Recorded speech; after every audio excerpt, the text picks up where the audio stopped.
Mhm.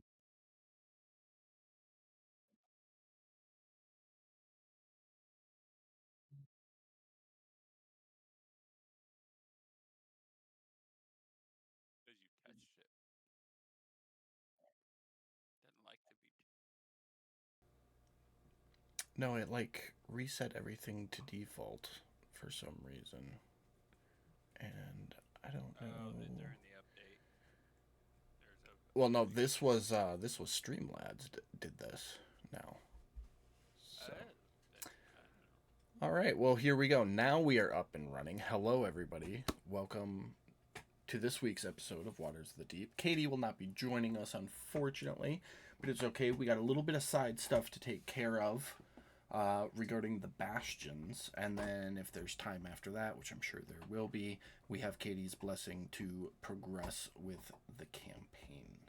So we have 3 weeks worth of maintaining bastion orders to go through. Who would like to go first?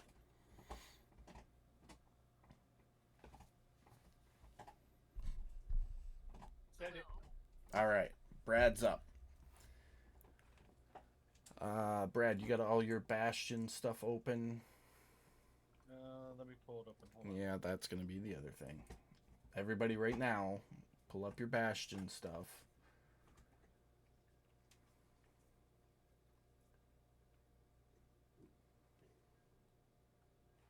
I actually put a tab at the bottom for that. There you go. All right, we got. All right. So for week one, roll a d100.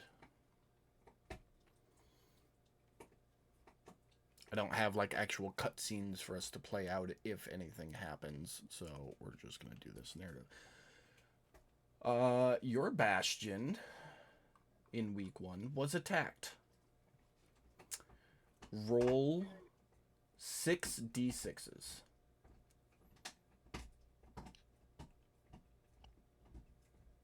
Sorry, hold on. Okay, so now roll 5d6s. All right. Things are a little complicated because you have a shared bastion. I really need a better way to keep track of all this. All right. I know that your bastion has defenders because Becca has a barracks. So, according to this, one of those defenders died defending the bastion from a random attack. Okay. And that's it for week one. Go ahead and roll a d100 for week two.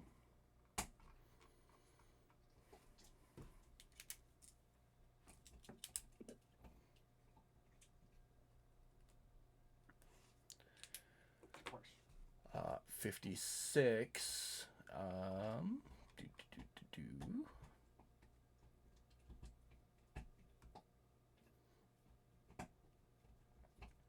Beautiful.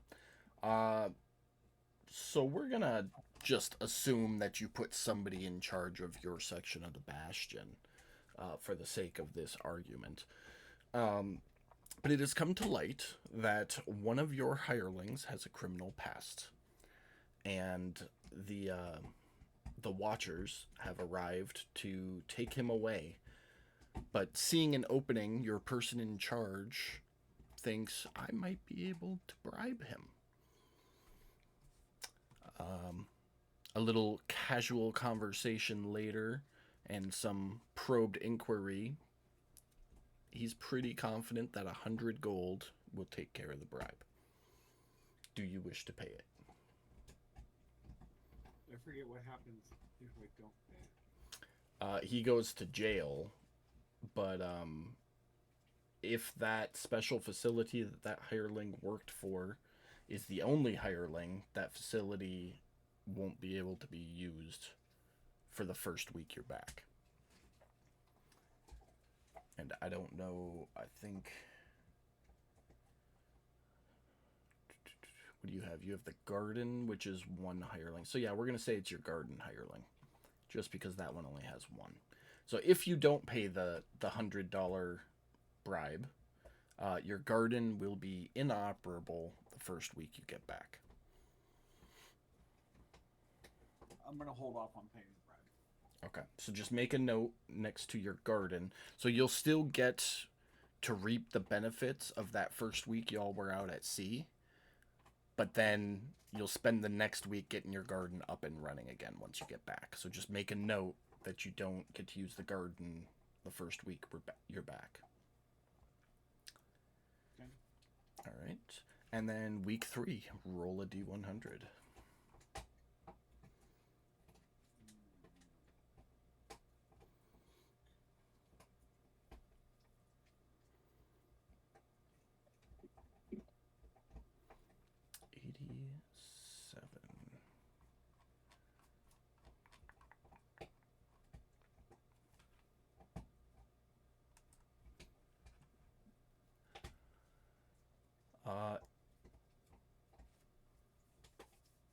Two pixies have come knocking on the door late one evening and request refuge within the bastion. They offer to pay in exchange for a couple nights of safety and protection, and then they'll be on their way. Do you accept? Sure, why not? Beautiful.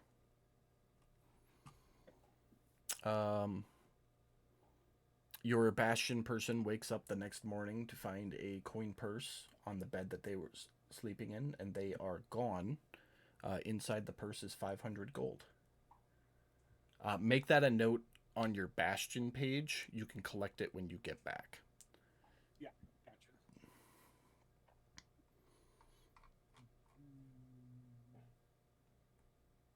All right. One defender died. One hireling was down for a week. Yep. And then 500 gold. Mm-hmm. And I'm looking. Yeah, the defenders, Becca will have to. Actually, let's go ahead and do Becca next, since you're there. So, you kept track of how many defenders you have, right? We did not talk about how many defenders I had. Okay. Do you remember how many times you've recruited? Twice, isn't it? Twice. Okay, so you would have 8 total, so now it's 7.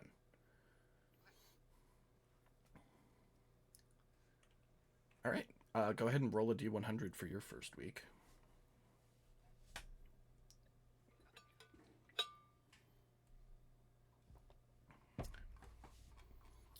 Scrolling.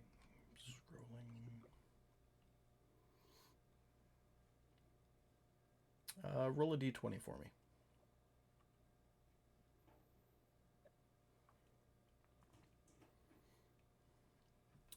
And I need your character sheet.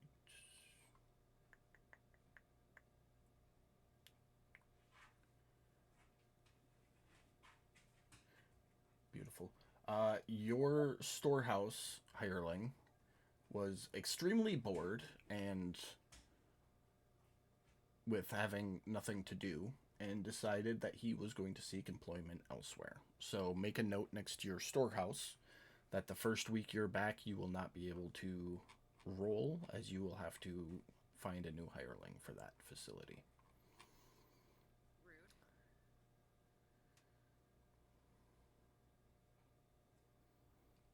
All right, go ahead and roll a D100 for your next week. Are you kidding? Another 77? So it doesn't get rid of your defenders, but the hireling that recruits your defenders has also quit. So you won't be able to recruit at first week you're back. I'm beginning to think you're a bad boss. Go ahead. Never done this before. If you're not trying to kill your friends, poor labor. Really bad to work for, apparently. Yeah, well, maybe that's it. Maybe they heard the story of your friends and they figured, shit, we're at worse risk. All is well. There is a letter, a lovely letter from a friend waiting for you when you get home. I didn't know I had any friends. I didn't either. Okay, it's from your Noah guy. It's a wonderful thank you for your business letter. Oh, okay. You know, Also, like this like is- like after you have an HVAC company come out and do maintenance and they send you that card once a year, it says, "Hey, thanks for your business. If you need more work done, you know, don't forget about it." You know, like one of those kinds of letters. Even though I literally just talked to her before I left. Yeah, well, Which is still waiting for that conversation, but I figured you'll send it to me when you can. I completely forgot. I'm sorry. That's okay. That's okay. No worries. Use my green sticky notes for the first time. Whoever wants to go next, roll a d100.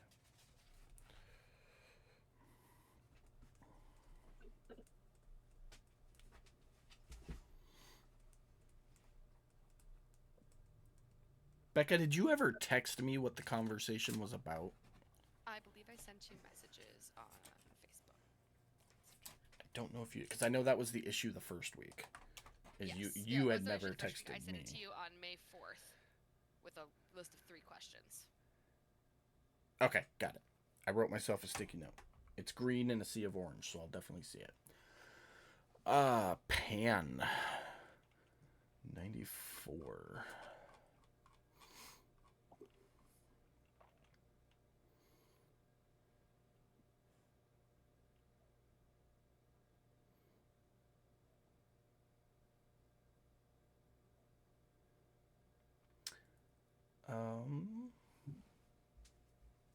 You don't have any Bastion defenders, do you? She's also in the same area as So Odess and I. No. no, Pan, Pan with her? Pan, not Pam. Oh, Pan sorry, you're right. is with Apologies. Silt. Panowar.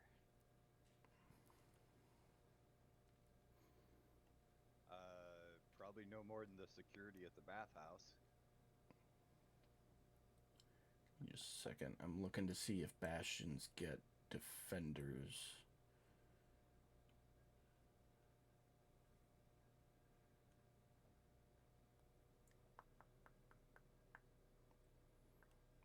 I don't see anything about it.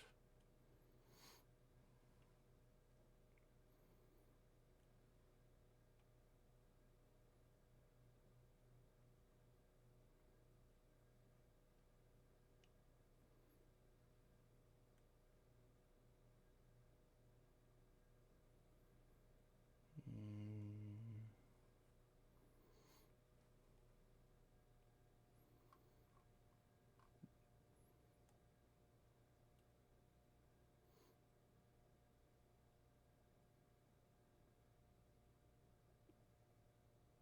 Nope. So you don't have any defenders. So that event will not be applicable. But there will be a note waiting for you when you get back that Bart had knocked on the door one night saying one of his bathhouse girls was in trouble and asking if anybody there could assist. And nobody there was able to assist because they are all hirelings, not defenders. So unfortunately, they were not able to render aid. How much does it cost to hire a couple defenders? I will have to get back to you on that. Okay. But go ahead and roll a d100 for your next week.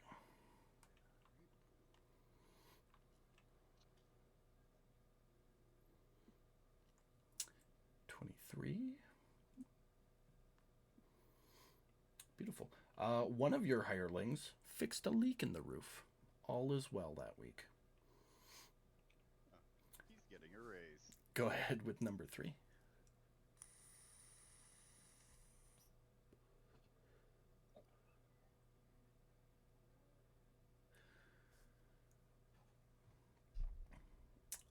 You receive...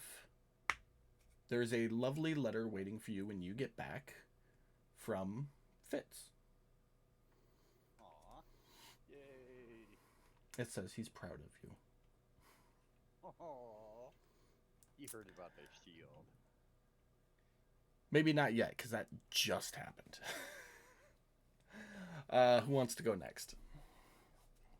No, Pan assumes that he knows everything. Fair enough. Fair enough. It's the hero worship. Pamela, Yeah. roll your first D100.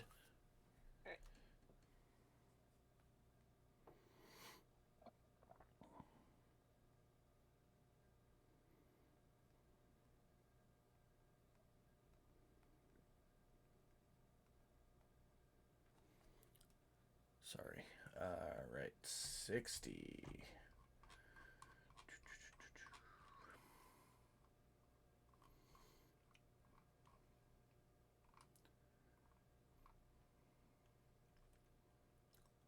Beautiful.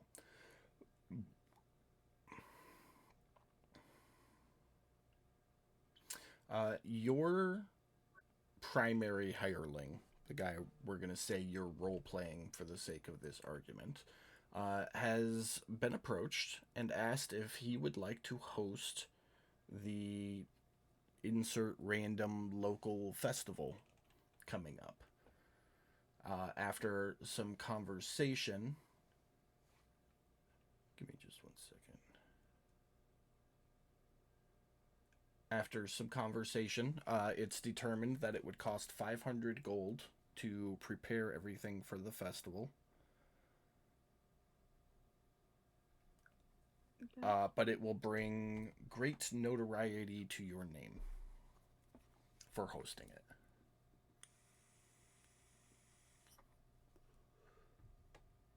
What will that be? Well, your hireling has to make a decision right now. And if you want them to say yes, we'll RP and say you gave them the 500 gold as like a just in case fund before you left. I wish I could, but I'm broke. I don't have money. Okay. Your hireling will politely decline then and send them on their way. Go ahead and roll your next D100.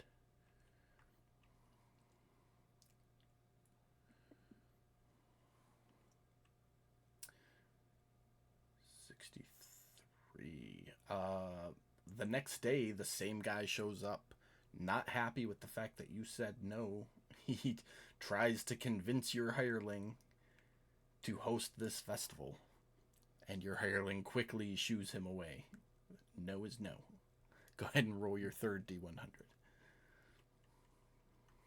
So persistent.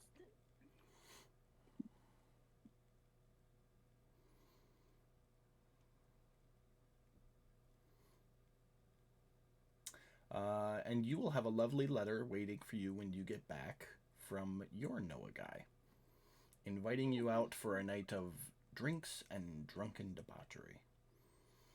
Ooh, okay. Yep. And Mike, you're still under construction, so we can't do you. All right. It's like 28 days or something like that. Yeah, something. I don't remember. It'll be done by the time you get back, but yeah. All right. Well, that was actually a lot smoother than I thought it was going to be. So, all right. Onward with the main campaign. We'll do Katie's rolls. Let me make a note. Next week.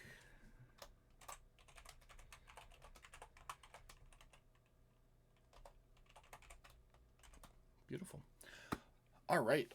So you guys had just used your anti-storm generator to seamlessly, although a little rockly, sail through the eastern clouds surrounding Haven.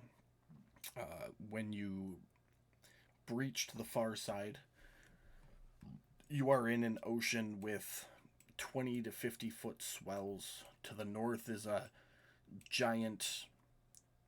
Did I not share this map with you guys?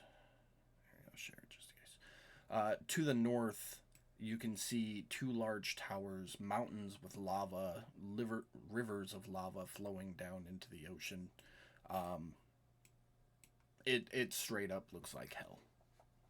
In any imagination you can use. And to the east is an island covered in shadow and mist, atop the nearest mountain of which is a shining beacon of a temple that you can make out even from this distance. Knowing that's where you guys needed to go, that is the direction you set sail for. You had attempted to shut off the anti-storm generator for a brief moment, and it immediately lurched all of your stomachs, and you quickly turned it back on. Did we turn it back on? Yes, you did. Because everybody was about to start making con saves constantly. I made one and I succeeded already. Yes, you did. So that is where we left off. Yeah, and it's maybe a day's sail to land. Is there anything anybody wanted to do in that day? So I'm just gonna continue working on my thing, but that's about it.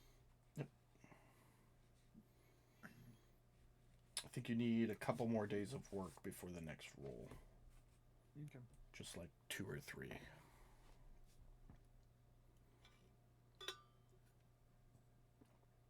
Anyone else have anything? I don't think I'm good. Okay.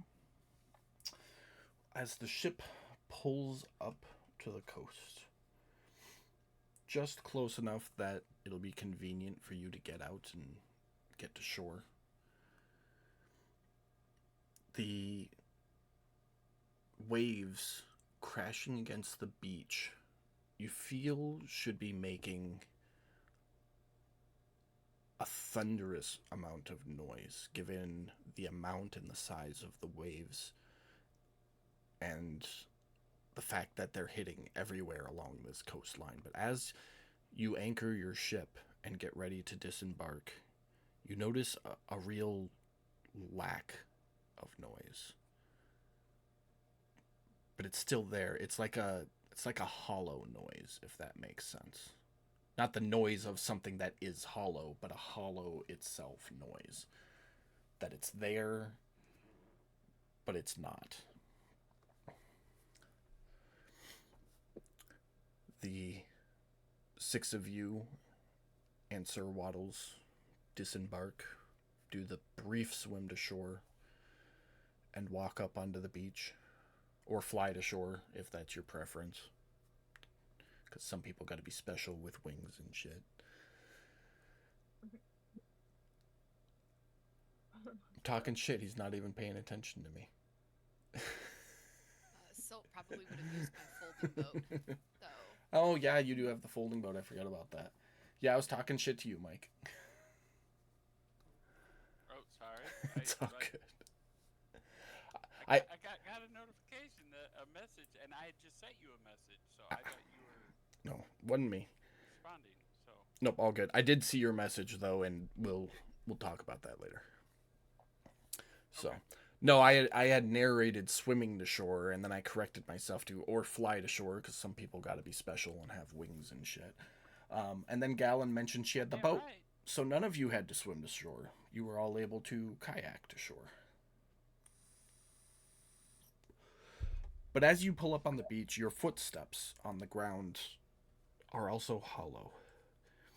And you feel a weight start to lay upon each of you individually. I need everybody to make a wisdom saving throw.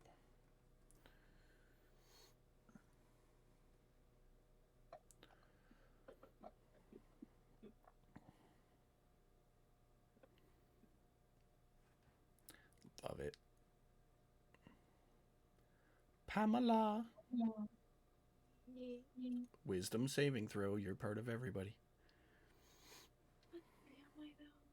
You definitely are. Yes. Read that and then just Gooch.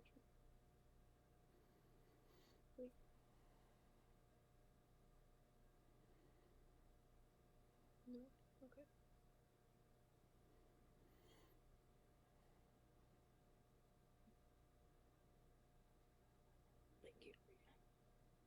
Beautiful. Brad, Jeremy, and Mike, roll a d6, please.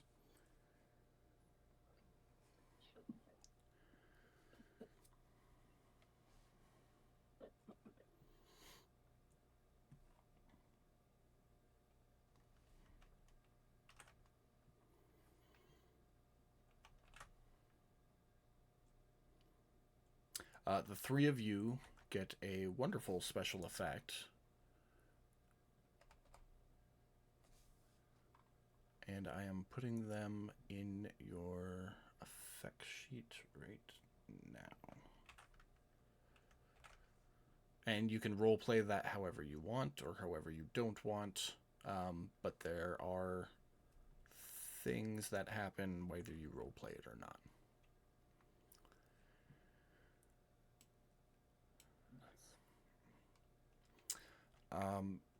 From there, you begin your long trek up the mountain. By best guess, it'll take 2, maybe 3 days to get to the peak.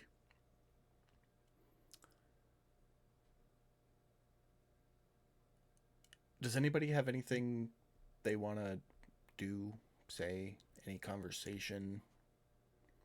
Kind of open mic it here for you so I don't just keep talking. Considering the fact that this is like what, the second time we've seen land, I would think that the first thing, one of the things that Otis would do is try to gather up some of the dirt if there's any dirt. Yeah. I was gonna ask if there was anything to scavenge or take.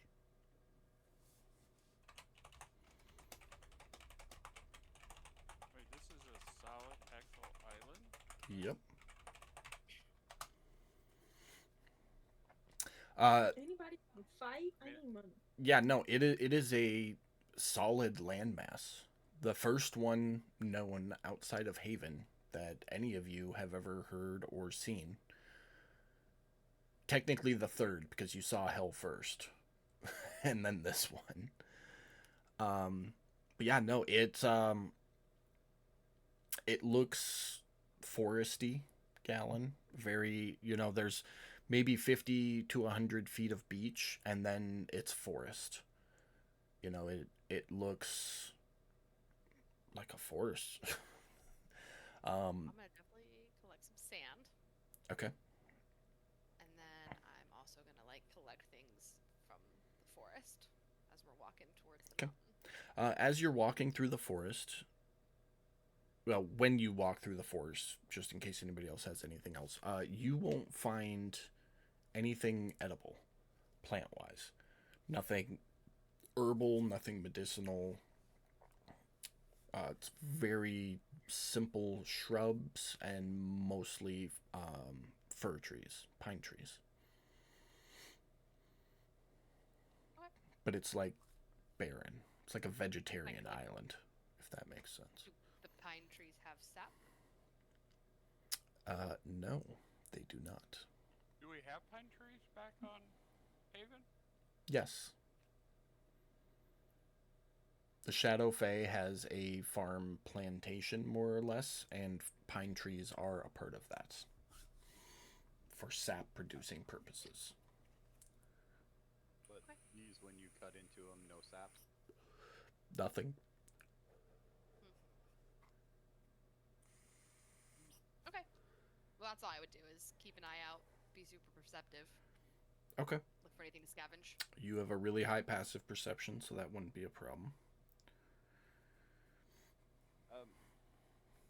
Based on my knowledge as a gardener, does this earth seem to be fertile at all, or? I mean, there's plants growing out of it. The plants just aren't producing what you would normally expect them to produce.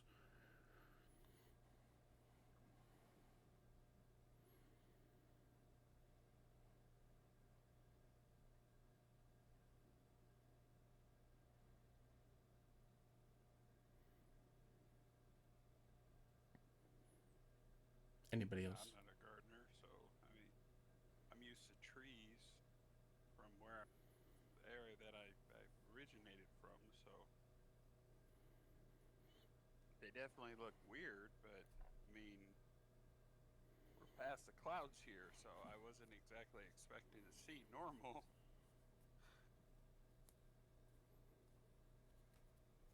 Is there people? There's each other. Go ahead and anybody who wants to make an investigation check to see if there's any sign of anything. Yeah, that's a good idea.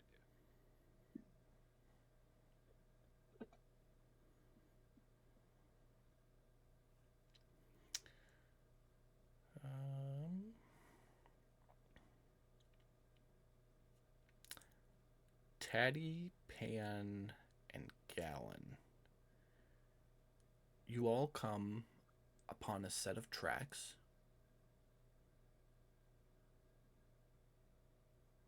It's a large set of tracks. So what you would expect to be like Silt's paw print is maybe 5 times the size. Well, not quite that big, like 3 times the size.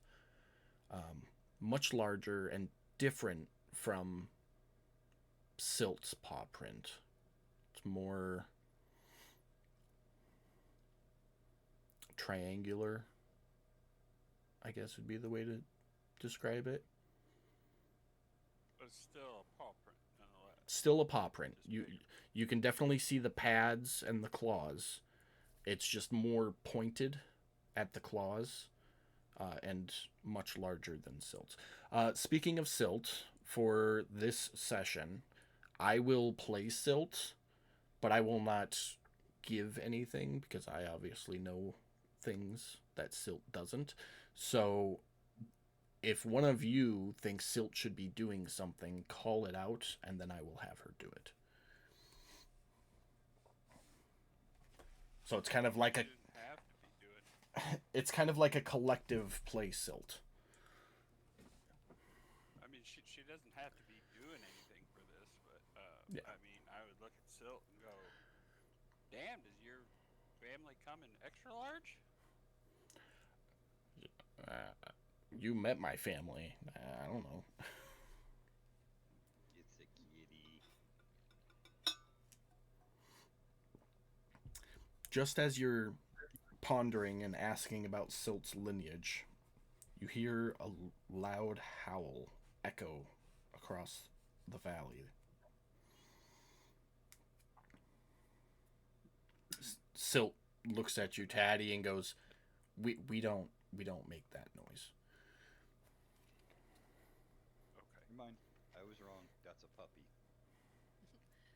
I rolled nature to see if I knew what it could be. You would not have a single clue.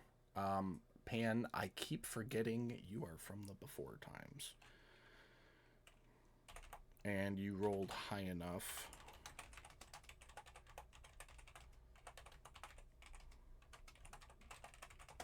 You gotta remember, Gal, you're a CL. Majority of your In a land of water. knowledge is gonna be, And that's why you don't know. With a 19, that's probably the only reason you wouldn't know in this scenario, or Gallon, is because you grew up and spent your life in the ocean. And there's only a limited number of creatures in the Haven bubble. That's good.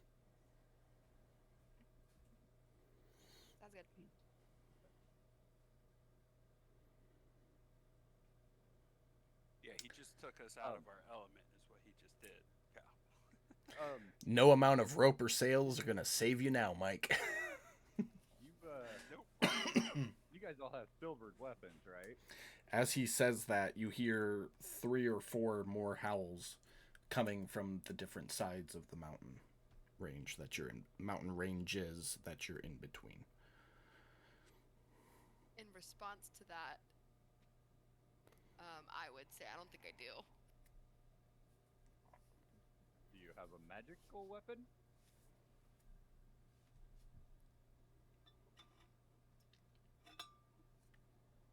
have some that like are for piercing and they're magic. Okay. Because what we have here is a werewolf, a particularly large one, and it sounds like he has a pack with him. Werewolves are not a fan of silver. Normal weapons either don't hurt them or barely hurt them at all. Just for the record, Becca, your +1 dagger is magical.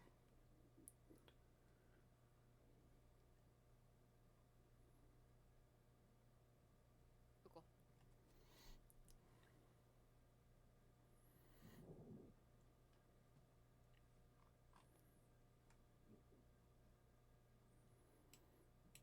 Okay, so you said pine trees. So Mhm. Patty's going to go to one of said pine trees Okay. and kind of work his way up, float / grab the branches.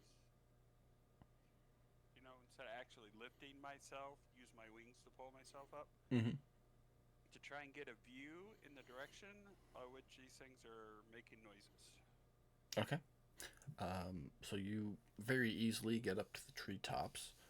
Go ahead and make a perception check for me.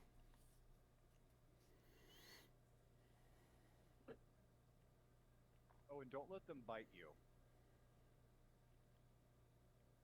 That's the other thing. Beautiful. Taddy, you don't see anything definitively. You think you spot a couple of trees on either mountain to your left or right moving as if something large had brushed them. Wrong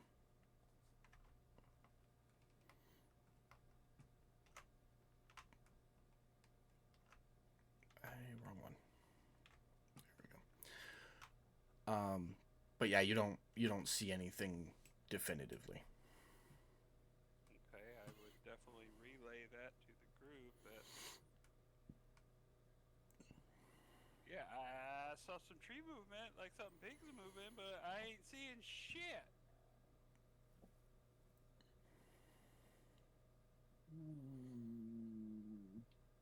Probably don't want to deal with these guys head on. Can I You're try not- something? Well, we're here to find ogres. Like, I mean, is it possible these could be their puppies? I mean, I don't know. I don't know anything more than you know. At this point, I can't. I don't think I can talk to animals. Pam, No, I don't. or sorry, Pearl, you had an idea? I'm gonna get naked. I'm gonna put some dirt all over my body, my face, and I'm gonna see if that does anything. Your best solution all the time. I'm getting Yes. naked. He's got a style, you know? You are Yeah. a Hey. very naked, very dirty Dampier in a very weird and unknown place. That's cool. Pam just spends a lot of his time with his eye covered around Pearl. Nothing? Not that you're aware of. That is used to it at this point. That's what she normally does. Okay. I'm gonna Get throw naked, around get with things' it. attentions. I was gonna say at this point, it's nothing that Gallo's not familiar with in terms of Pearl. Right? Y'all see me naked. Nothing you guys. Yeah. I mean, you know, Galing and Anne has seen a little. She's seen a little more deep in me. But anyway, can I just? And been in you. Yeah. Yeah. Basically. Can I just like walk around a little bit? Like I'm trying to be sneaky, ninja. That's why I'm dirty, and I don't want to be all flashy with my armor. Like you get my vibe. I'm like, island walking right now, trying to. So you're just let me get this straight. You're It's leaving. like on Naked and Afraid. That's what she. Yeah. I was literally about Right. to say that. You got it. Okay, I'm Yeah. just making sure that you're leaving your armor off. Yeah, absolutely. I want to try to be as less noisy as possible as I walk and try to look around. Okay. Go ahead and. Are you guys still? Are you progressing at this point, or Oh, I figured we were walking and I talking. mean, walk? Okay. She was just Nope. That's what stripping I as was. She was walking. That's what I was clarifying. So. Yeah. Pearl, if you don't want to be completely naked, you do have a set of commoner's clothes you can wear. Oh no, I'm naked. Okay, just clarifying, making sure you know. She knows. Okay. Jacob, you're just going to have to deal with the fact that you married an exhibitionist. Deal with it, buddy. It is what it is. You guys make it another 20 minutes down or up the valley, heading towards the mountain. Howls in the distance are infrequent, but continue. Pearl, with your passive perception, you don't note anything that hasn't already been noted. You all find the occasional paw print. It's old. Oh, Galen, that's something your nature check would have told you, is that the print was old. It wasn't fresh. Cool. And you find some more prints. Old. Some newer than others, but none recent, like within the last couple hours recent. And as you continue to climb your way up this valley where noise seems to not exist, a heavy mist sets upon all of you, followed quickly by a clap of thunder and a drizzle of rain. If it's a clap of thunder, Otis will give a little chuckle and then say to the Is your group, daddy calling you, buddy? we must be heading in the right direction. I'm guessing. At least.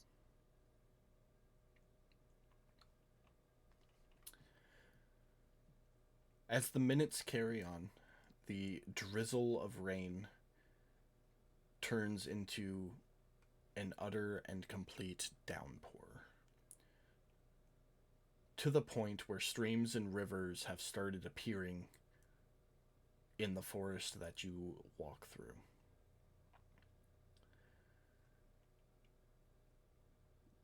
The day... Go ahead. I was just going to tell everybody, make sure we steer clear of those. Yeah. As That's you all keep walking, the day carries on. Your fatigue starts to set in, and you can feel it is getting late. Just as you stop to ponder finding some place to set shelter or camp for the evening, ahead through the trees, you see what looks like a building. A what? A building. A Oh. structure. Something not naturally occurring in square form. Everybody sees it at the same time? Like, how far away is it? Maybe 100 or so yards through the trees.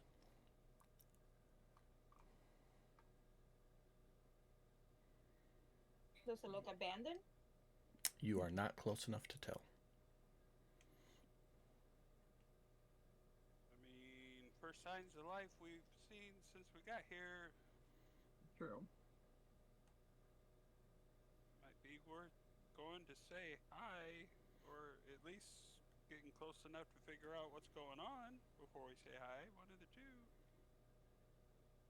I mean, I'm down. Let's go do it. That's what we're here for. Might as well. Okay, let me get dressed first. I mean, stranger from a strange land. Pearl, they're tell them that that's how you normally walk around. No, I'm gonna put my armor on. You never know. So Pearl quickly dresses herself, and you all slowly and cautiously approach this structure through the trees. As you get closer, you note that it's much larger than the houses you're used to seeing back on Haven. And eventually you get just close enough to note that the building is a looming mansion. You peek through the trees, looking at it. You note that its turrets are capped with fairy tale cones, its towers lined with sculpted battlements. A third of the structure has collapsed, and the rest of it is overgrown with vines and trees.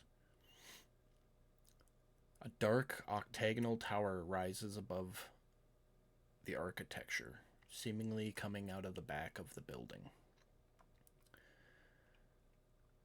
From through the collapse of thunder and the downpour of rain, somewhere much closer than previously, but behind you, comes the howling of multiple wolves. After which, everything falls silent, except for the rain falling all around you. Well, I think those things are chasing us, it sounds like. We should get moving. How yeah. many wolves?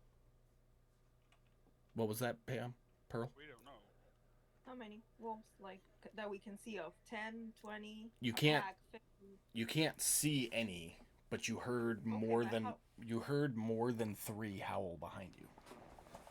Okay, so definitely following us. Possibly. But Yes. my sorry. Sam quickly hides the box of Scooby snacks. My Sharona. What? No, That's all I heard from Brad was my. well, because I heard somebody start talking, so I stopped. My input is I mean, it would appear, based on the description that we've been given and what we see, that the building may not be occupied. We could at least, try the door, see if the door's unlocked. If it's unlocked, we could, announce ourselves. We'll go from there. Otherwise, we do a simple knock, because these things, I agree with you, Taddy, these things seem to be chasing us. Knock knock. Housekeeping. Mint for you, fellow? No, I clean. I mean, we're out here in the middle of nowhere. I look at Pearl. Can you just smell them? Can you smell people out there? Like, because there's, like, I don't know. I can try. Make a perception check. God, Daddy, you can't just ask if people smell. Well, she eats blood, and there's no blood around here except for us and if there's anything in the building. You smell nothing. I smell nothing. Not the rain, not the dirt or mud, not the tree, not even I yourself. mean, it's worth asking, man. It was pointless back in Haven because, we're completely crowded there, but out here? That makes sense. But I can't smell a thing. Like, nothing. Well, we better go before these things decide to come try and eat us. We should find shelter for the night. Well, is it dark already? What time is it? It's getting late. It's been dark since you got here because there's just a constant layer of mist and fog everywhere, blocking out most of the sun. But you can tell by how tired you're getting that it's getting late. We should find shelter. I go up to the front door, and I use the Wand of Secrets. 1 second before you do that. Jeremy, you rolled a perception check. I'm I'm just like looking at the building, just kind of checking to see if there's any signs of recent use or anything that might say this has been used in the last couple months, even. No. It looks overgrown.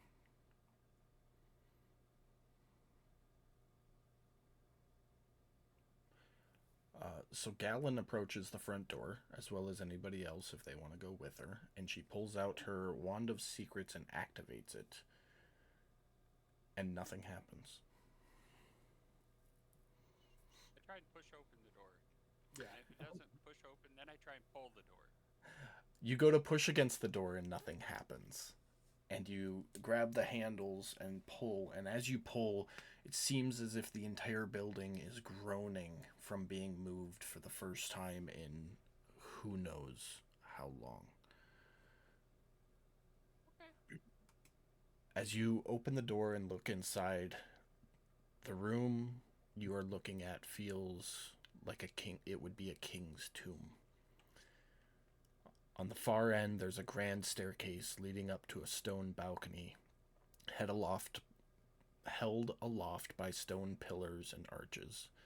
A tall, faded tapestry, so faded that you can't see what was once depicted on it, hangs from an old iron rod above the staircase landing.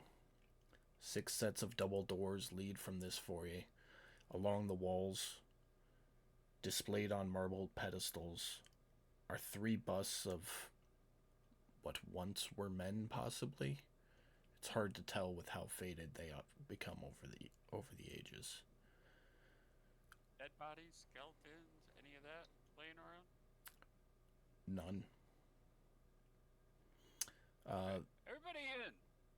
Yeah, I agree. Let's do this. Okay. So you all enter the building. Shut the door. What would you like to do? Shut the door, and I know these things pull out, so like the handles, are they like the curved handles? Are they like doorknobs? They're like is each there a way for me to secure this door? each door has like one of the big ring knockers on it, and that doubles as a door handle as well as a doorbell. But on the inside of this is the old, like, put the log on the metal hooks lock. And conveniently right next to the door, you see that big 6x4 used for that exact function. Okay, come on, Odie, help me. All right, I help him. Okay, we're gonna get that log on that door. Okay. Yeah, between the two of you, it doesn't take much to make it happen. Okay. Now we know those things. We're gonna have to really work to get in here. So, I guess I don't know. Sil, you're the speaker, or Otis, you're the holy man. Why don't you go introduce? I call out, see if somebody's here or something. Give me just 1 second. You really want me to? No, not at all. Okay, that's what I figured, bud. I will call out hello in common, elvish, and dwarf. Your voice echoes throughout the building, and there is no response.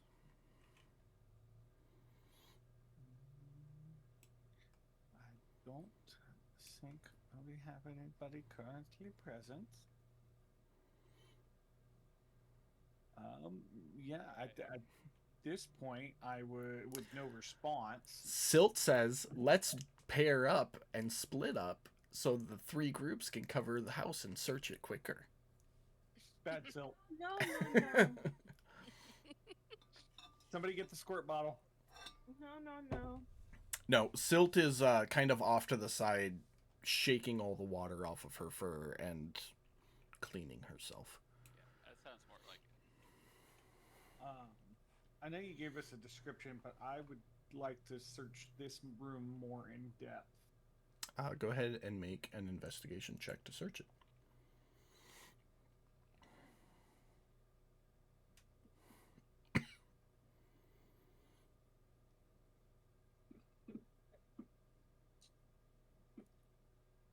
Dude, I'm highly convinced that Fantasy Grounds is fucked up on their dice rolls.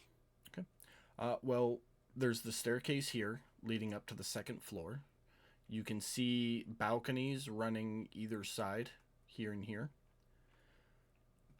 There are 2 large chandeliers here and here. The pillars cover arches, or go into arches at the ceiling. And then there's the tapestry that's so old and faded it's blank, hanging from the ceiling, or hanging on the wall here. Okay. Taddy, you notice the same stuff.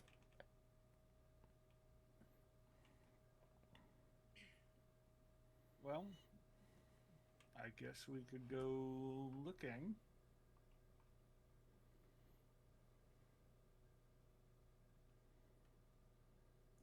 If we are gonna split the party, we might as well do 3 and 3.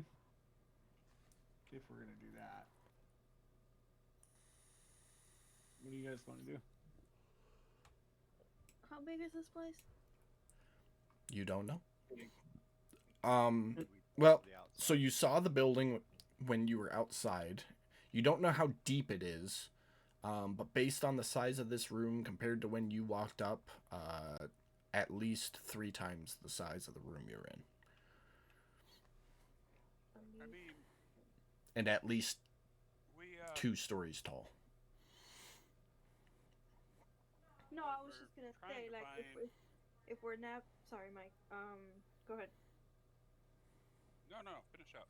Then I'll No, I was just gonna say we haven't like let's meet at a particular like meet point and within like half an hour, and if we haven't, then we can assume someone's in trouble because I don't know what we can run into.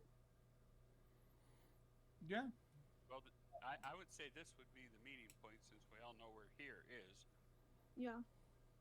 But I don't know if half an hour is gonna be enough for us to like cover the whole area without anybody else thinking that something might have happened. At least the lower level. Let's stick Okay. with that. And we can go look at the upper level. Okay. Yeah.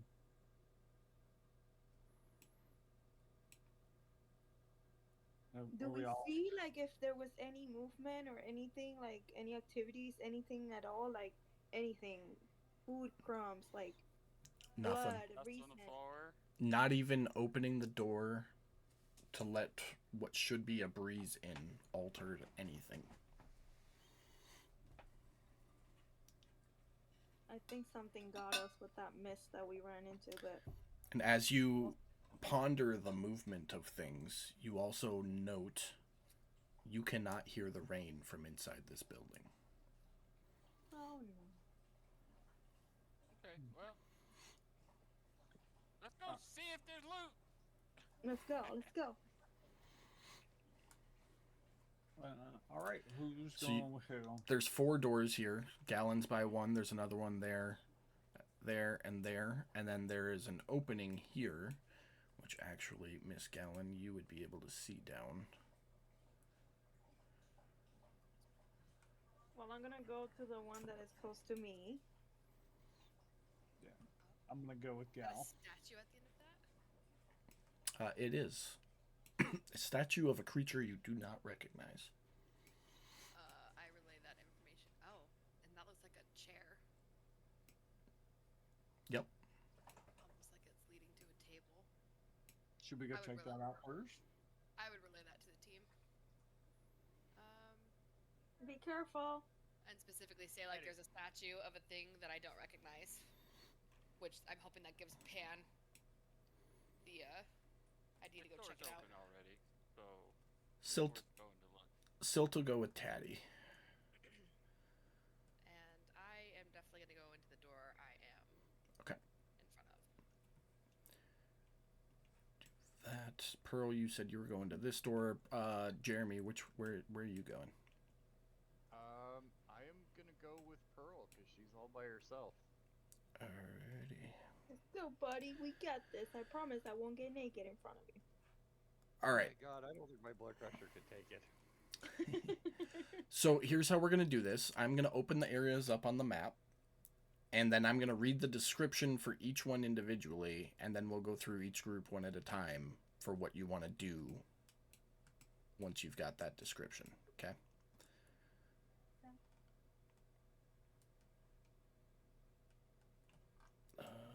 That actually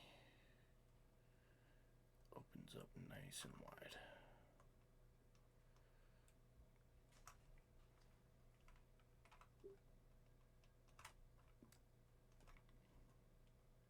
Oh, this doesn't look creepy as fuck at all.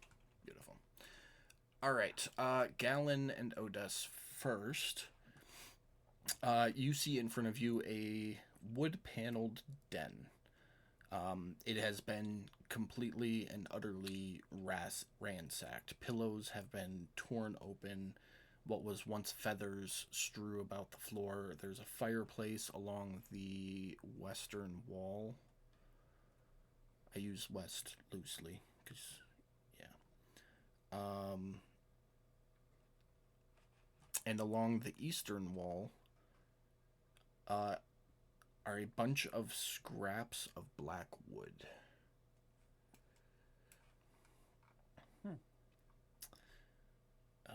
Taddy.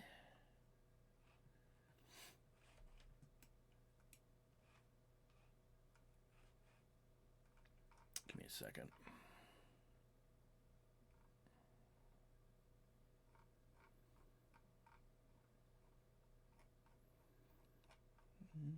This wedding is horseshit. There we go. Giving me haunting or like Betrayal on the House of the Hill vibes. If y'all have it. Yeah. Taddy, you are looking at a 20-foot long table with sculpted dragons for legs in the center of this hall. The chairs that surround the table, although very worn and old and crumbly, have backs carved in them to resemble folded dragon wings. Most of them are ready to fall apart, but the ones that aren't ready to fall apart have already been smashed or crushed by something. In either corner are two life-size statues depicting some form of a humanoid. They're so old and worn it's hard to tell. And rainwater is trickling through cracks in the ceiling, flowing down the west wall, contributing to a large puddle on the floor here. And then there's 3 sets of doors. Here, here, and here.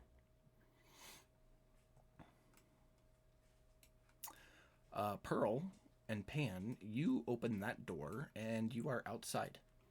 You are looking at crumbled ruins of what was the southern wing of this mansion.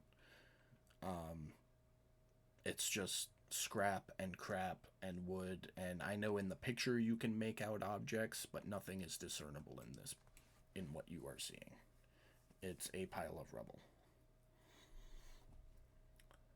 Can I go in just to explore anyways to see if there's anything hidden? If you want to start sifting through the rubbish, you absolutely may.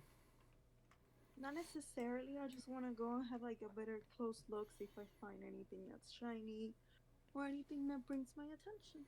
Okay. I'm just above table thinking Mhm. that if this leads outside to crumbled ruins, not that I know this, but like maybe we should bar up those doors. Above table. Make a perception table. check, Pearl. That's why I'm casually ignoring it. I'm not doing it because I'm rude. Oh, I know.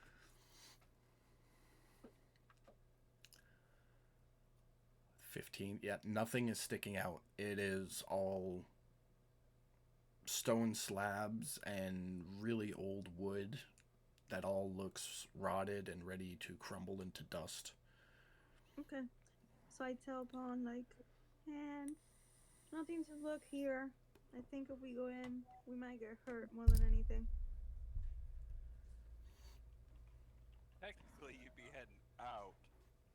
Well, technically. I don't think there's anything worth scavenging here. Yeah, no. Let's continue. Let's go. Okay. Where are you guys going next?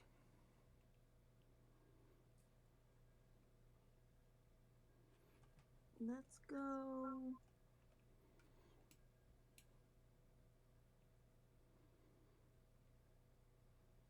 This way.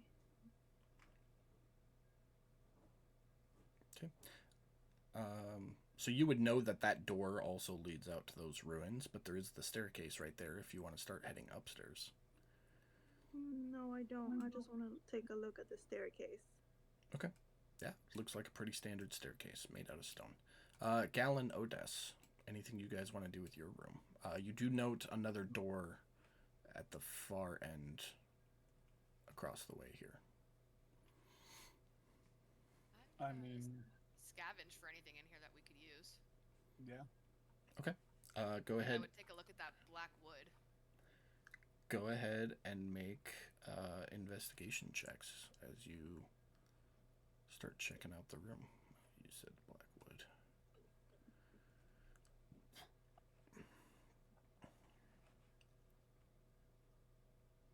I would just think that's odd since that's not where the fireplace is.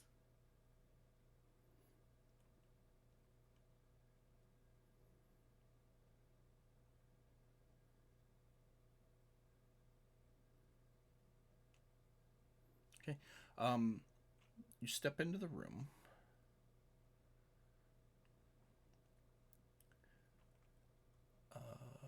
Galen, as you step over to look at that black wood, make an insight check for me.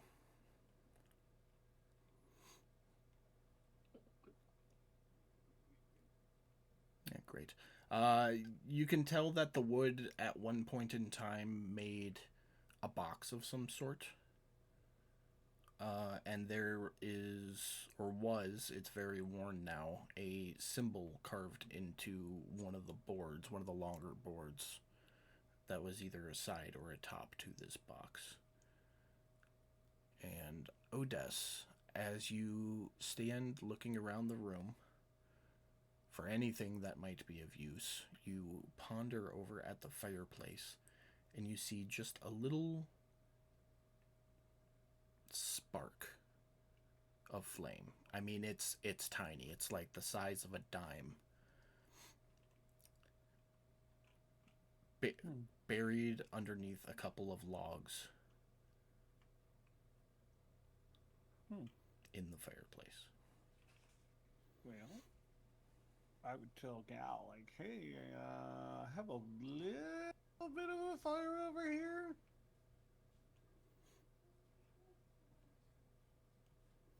That's unnerving. Yeah. Somebody's probably here. Who? I don't know. What? I don't know. I would ask Odess to look at the insignia on this box to see if he can maybe recognize it.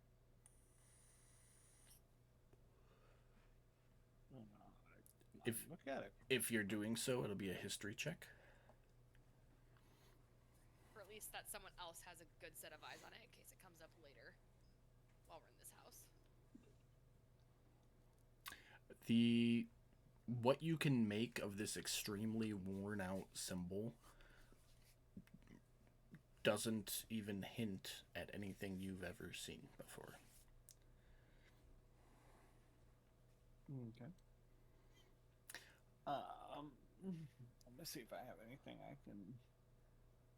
I know I have calligrapher's tools, but I don't know if I have.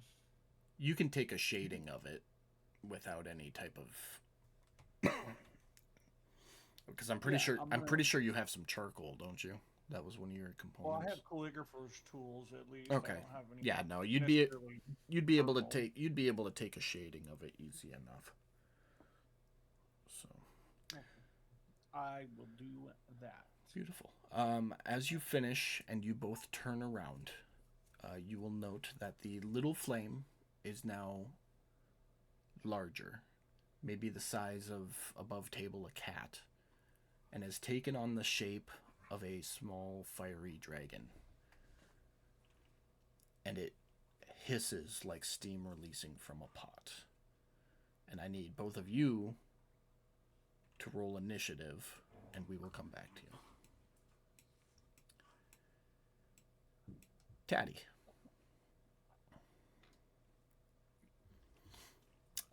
Odess, you... Which thing did you get? Not that one. Never mind. Disregard. Yeah. Taddy, go ahead. Yeah. Oh, so yeah. I mean, looks like a really big dining room. Yeah. So. As you step into the room, the chandelier, which has a series of small crystals in it instead of candles, the crystals gently light, just enough to barely light up the room. That is some magic shit. I'm gonna point at the fucking chandeliers looking. Silt will That's some magic shit. very much agree, being familiar with magic. Yeah. I don't know if I want to fuck with that shit. I'm gonna like long distance look around, and I mean, I know you said some of the chairs might be usable or something, but No, what I said was any chair that doesn't look as though it's been smashed looks like it is dry rotted to the point where if you touch it, it will turn to dust. was rotted. Right. Right. But is there anything that catches my attention outside of the description that you gave me as far as No, everything. I don't know. Rifle, As you make a or closer scan, switches? as you make a closer scan across the room, everything I previously described is what you note. Okay. I would look at Silt and just go, well, I say we hug the freaking walls in case those crystals decide they want to do something else, and just check the other doors. Sure, I'll follow you. Alright. And then come over this way, see if the door opens.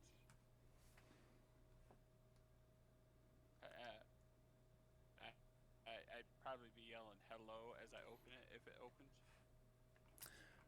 No response to your shout. When you open this door, it looks like it was once a kitchen. The hearth is really the only discernible thing remaining, just directly in front of you. There are some narrow windows on either side of the hearth, so from where you're standing, you can actually see out that window. Is the window open or busted or? It's just an open window, like an opening in the wall. Okay. So there's nothing keeping anything from coming in it or Correct. going out. Correct. Okay. You can see. I'm trying to open this up to your line of sight. Out that window, you can see what looks like it might have been a well at some point. Another window on the far side. So, well, window, cemetery, dead tree, and a staircase. So I am going to, just shut the door, kiss out, and go. There's a way outside that way. It looks like there was some type of door on the other side. That was definitely kitchen. That sounds like that's a pan room. There. Yeah, let's go check that other door. The next one around the wall here. Yeah. Okay. leave you there. Give me just a second. Pearl and Pan.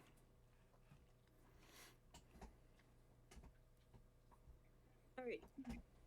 So I just looked at the staircase. I'm like, okay, there's nothing here, whatever.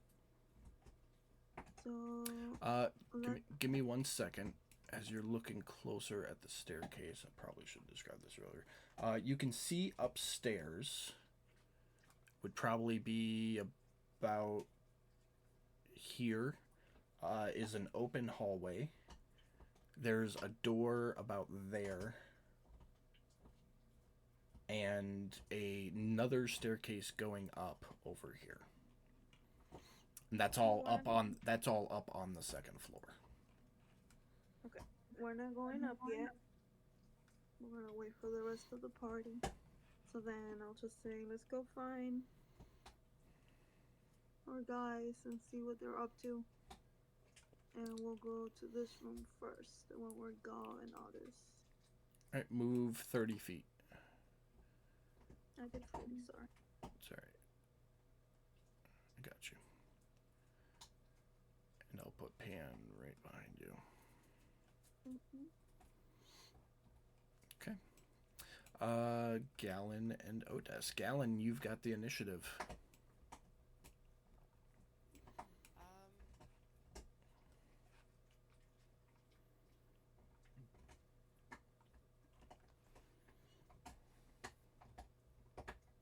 I'm gonna shoot at it with my longbow.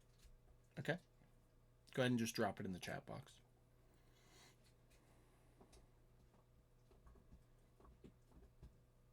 Your shot misses. I go again. Okay. Why does it say slow? That's your mastery property. So if you hit, it slows the creature by 10 feet until the start of your next turn. Okay. So, yeah, give yourself all your arrows back. Anything else for your turn? No, I guess that's it. All right. Odes. I will. It hasn't attacked us or anything, right? Has not done anything. So I will take the dodge action and kind of like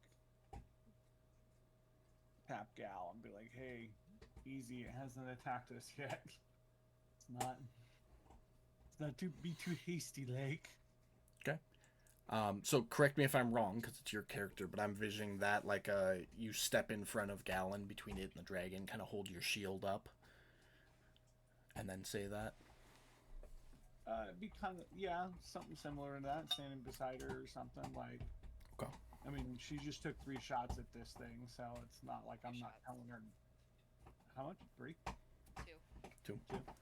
2 shots at this thing, so I'm not like, I know she attacks it. It's just more of like a, hey, we didn't see a response out of this thing yet, kind of thing. Okay. Anything else for you? That's it. Beautiful. As soon as you finish saying wait to Gallon, the little fiery dragon lets out a steaming hiss. My knights have fallen to the darkness. Save them. Show them the light they have lost.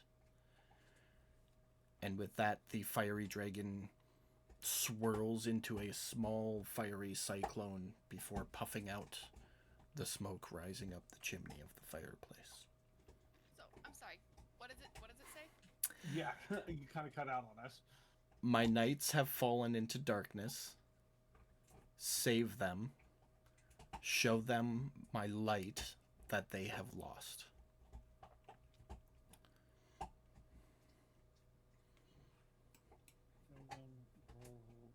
Show them the light. My light they have lost. And just as that last bit of smoke goes up the chimney, Pearl and Pan come walking into the room.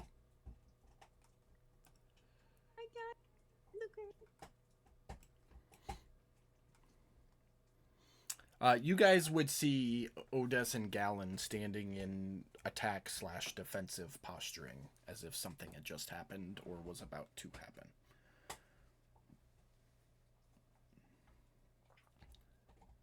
As I say that, I look at Pan and I'm like, be on the outlook. I don't think they look good.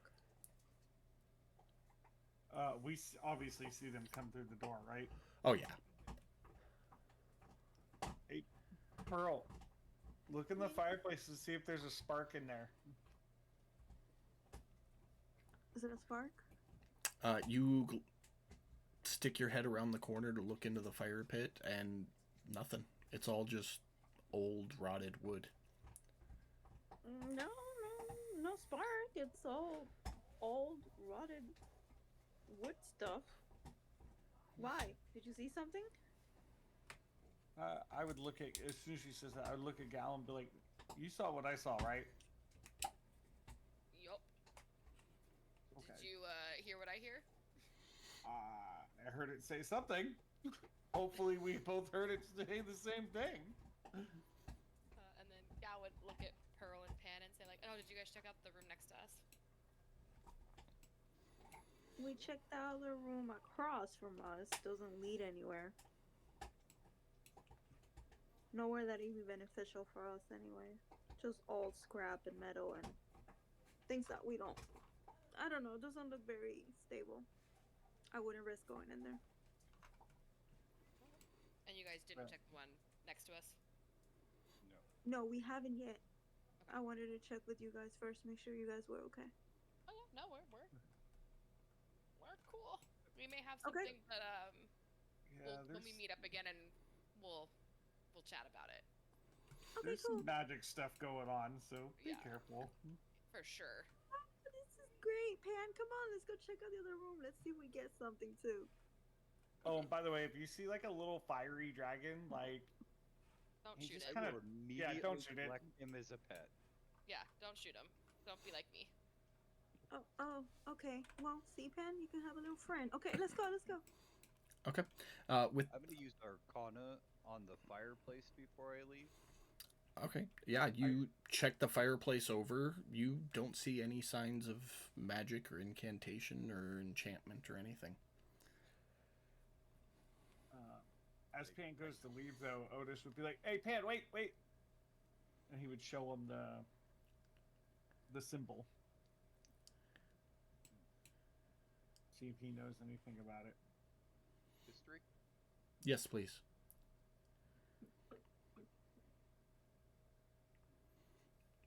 I'll give Never you a little bit of help. never seen that symbol before in your life.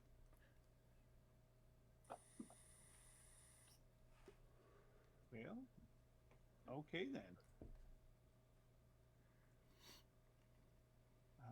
Yeah. Oh, by the way, it said something to us about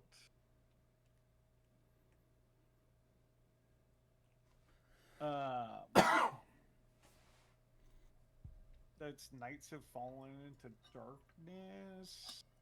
So there's probably something running around this castle right now. If you see the others, probably should give them a heads up. Okay, gotcha. We will. So Be it careful. did ask us to save them. So I don't know who it was. I don't know what it was. It didn't attack us. So I mean, I think that warrants at least more looking into. Interesting. Yeah, I was gonna Okay. say, be safe. Give a shout if y'all need help. You too. Okay, Pants, come on. Pants. Alright, I'm gonna follow. Yeah, you knew exactly what I was gonna do too. Okay. As Pearl and Pan turn to leave, and Gallon and Otis prepare, well, not as that happens, while that was happening, Taddy and Silt open this next door. And let me read this to you. What you see in front of you was clearly once a chapel. Cracked, rotted wooden pillars supporting a wooden U-shaped beam are overhanging this stone-walled, what was once a chapel. A short staircase on the far end leads up to a balcony with an altar on it. The altar has a body strapped to it. Oh no. You know, like arms and legs, it's strapped out in an X, so to speak. Burn it before it lays eggs. And as the door creaks open, revealing this scene in front of you, it slowly lifts its head and says, "You should not be here. He does not allow any to enter his domain."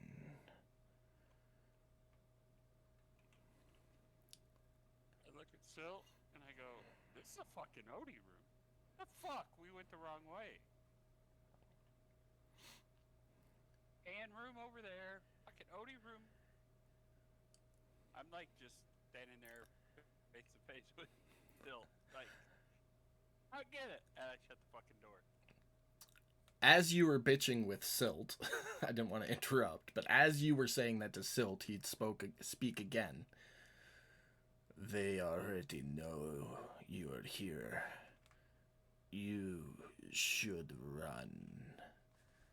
As you shut the doors. Okay. I look at Silt and let's go regroup, please. I start heading towards the rest of the group. You would turn to head just as the other groups are opening these next sets of doors. Okay.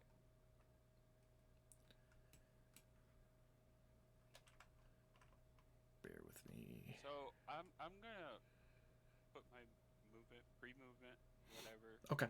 Here, as I hit this point, I'm gonna be yelling, "Hey guys!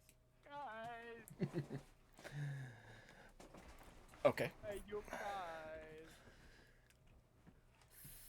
Fair enough. Bear with me just a second. Yeah. Once I get there, that's what's gonna happen.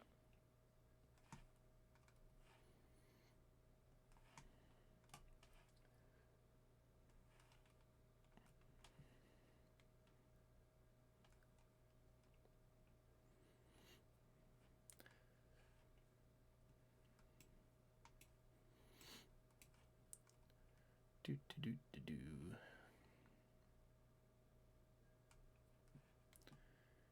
Do do do do. Prep work.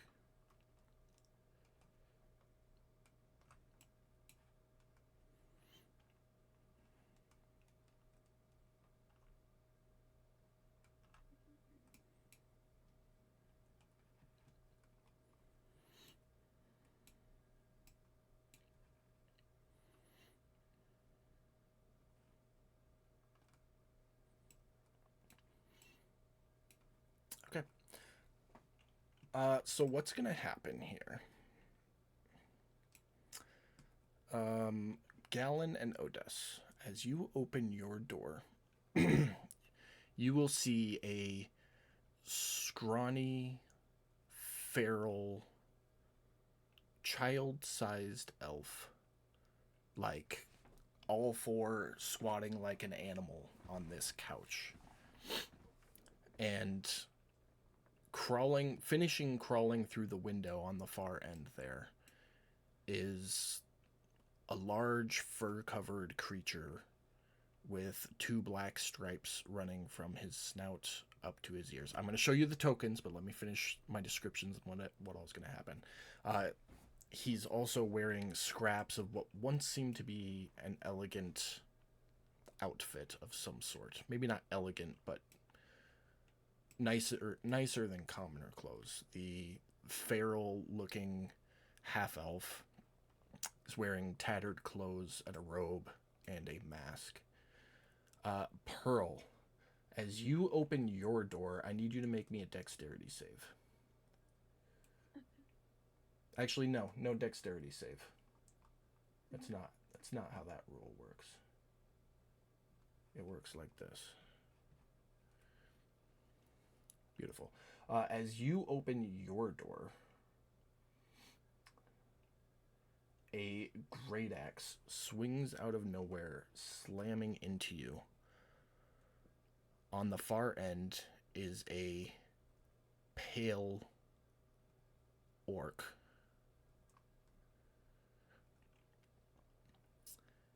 The thing all four of you would note is that they all resemble Pearl.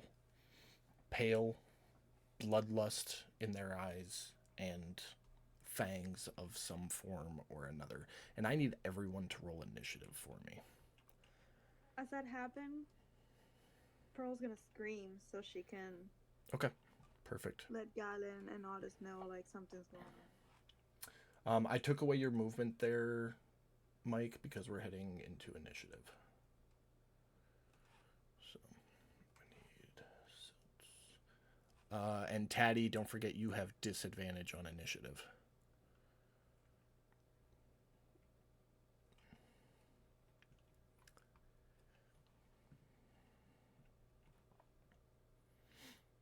Okay, but I have initiative, proficiency, and swap. Yeah, so you get to double your proficiency. Oh wait. Does that give you advantage on your initiative? I'm pulling it up now. Okay. I can find it. Was that from alert? Yes. Yeah. So you just get to add your proficiency bonus to the roll. Is all that does. Okay. So it'll still be at disadvantage. And then the swap just lets you swap places with a willing ally. That doesn't have the incapacitated condition. You actually, okay, so you get to keep the 21, which still puts you at the top. All right. I think that's everybody. God, that orc looks familiar. Doesn't he? All right. Beautiful. So round one.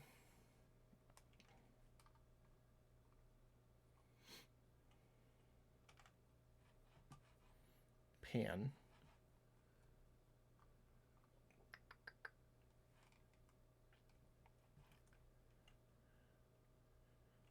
You immediately feel a sharp twinge followed by a burn as you get struck by a bolt. You look up to see a short dwarf with a almost body-long beard, who then takes a step back into the shadows of that hallway. Make a perception check, see if you can track where he's going.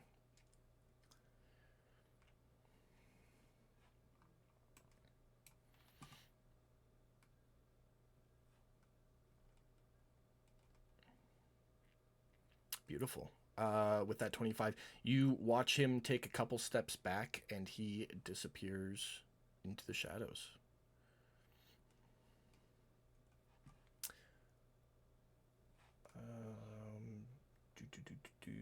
Give me 1 second. Something else happens there.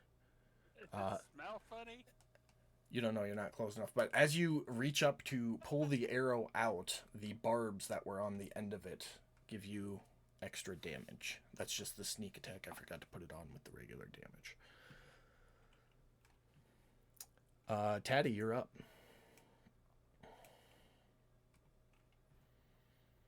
Alright, did I hear this commotion? Yeah, definitely. Okay. I'm going to finish with that movement. And, hey, you guys! There's some strange shit going on over here. What the fuck's going on here? Yeah, I'd say you step out as you see that great axe swing through the door, slamming into Pearl, and the crossbow bolt popping into Pan's back. If you want to make a perception check to see where the crossbow bolt came from and if you can track that movement, you're more than welcome to. No clue. You catch just like a fluff of beard hair as it disappears down the hallway up there.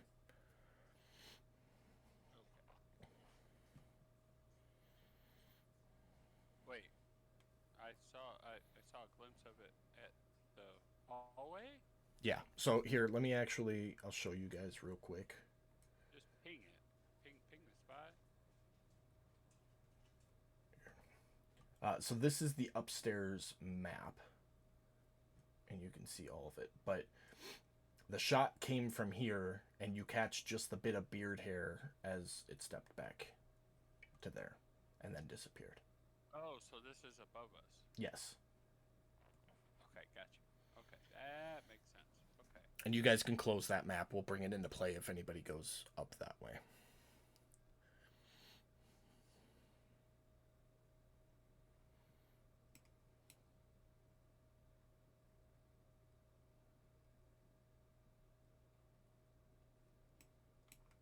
You got anything else for us, Daddy?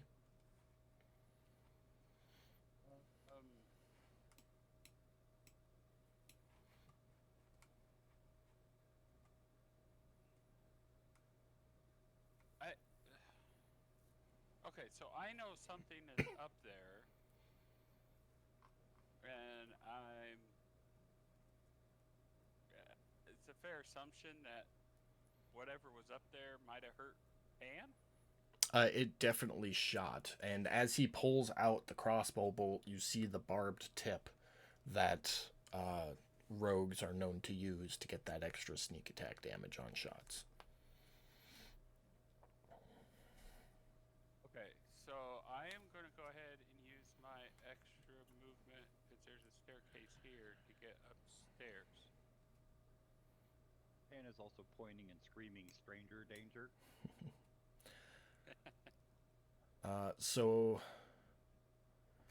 the stairs are kind of weird. So it's going to be 5, 10, 15, 30 will get you right there and 15 feet up. So Okay. almost to the top. Well, okay. Okay. Great. Let's use the last of my action to dash the rest of the way up. Because that was just my bonus action to move up there. Yep. So that'll be... I'll put you on that other map now. That'd put you there, and that's 10 feet of movement. So you've got 20 left. Okay. Now that I am up here, take another quick peek.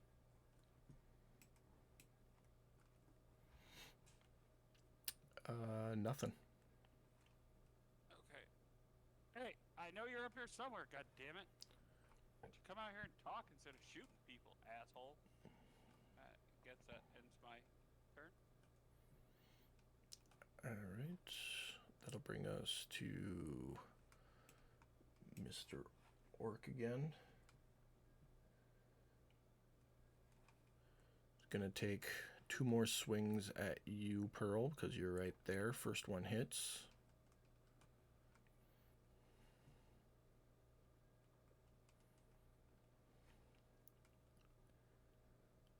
Second one's gonna miss. Sir Waddles.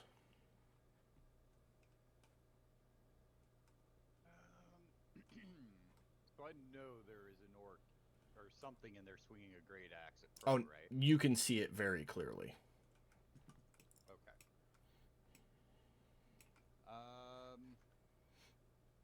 And I saw Taddy run upstairs, right? Yeah. Okay. Well then, at that point, as far as I'm concerned, this is rogue v rogue.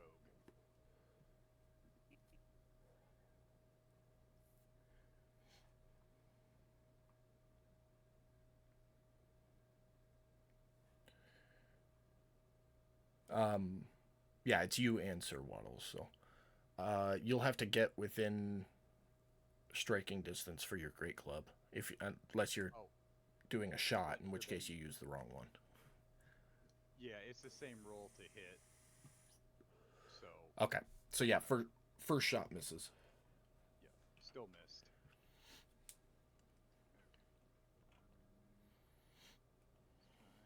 Let's actually try the right weapon. Misses as well. Alright, yeah, that's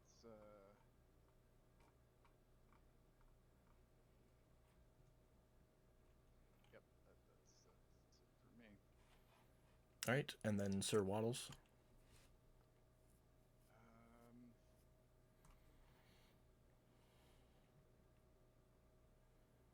If Sir Waddles moves up to here, can he strike the orc through the door?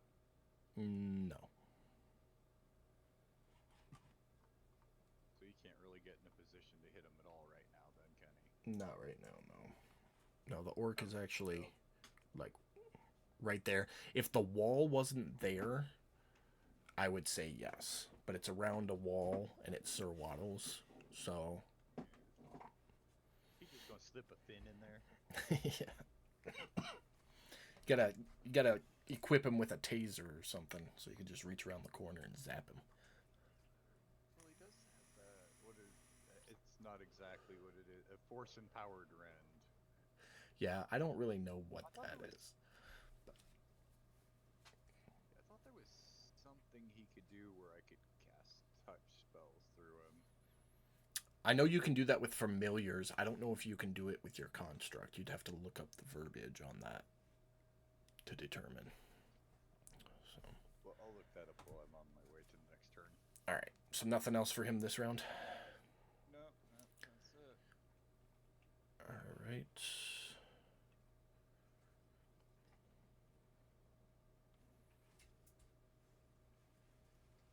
Beautiful. As you shouted that out, Taddy, a human comes around the corner and swings his halberd at you. First one misses, and he gets to swing again. That one hits. Uncanny dodge? Yep, go ahead.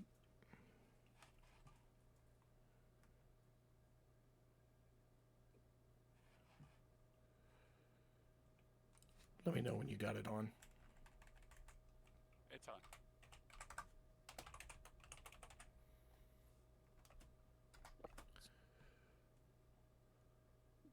Hold on, I gotta fix one thing on the code here. There we go. Alright. Both. I get it at 9th level. Ah, okay. I knew there was something. Yep. So between your uncanny dodge and your temporary hit points from Silt's commanding presence this morning, you didn't take any damage. However, he is going to burn his action surge and take 2 more swings at you. First one hits, and I think you only get the dodge once, right?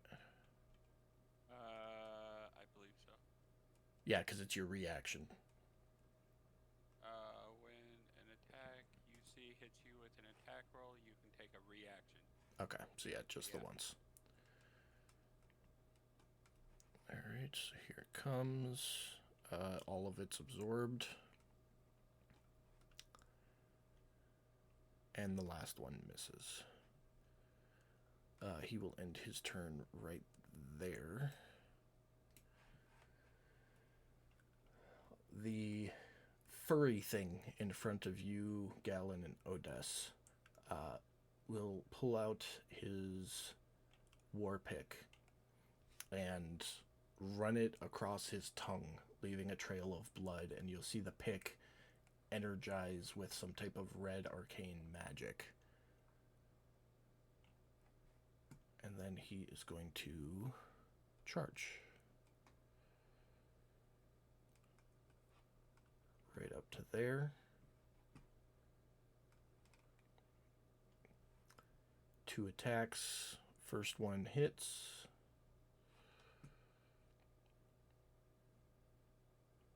Why did it not do this?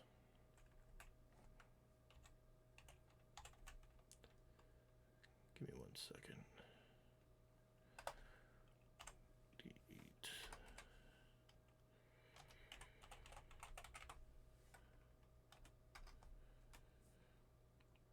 There we go.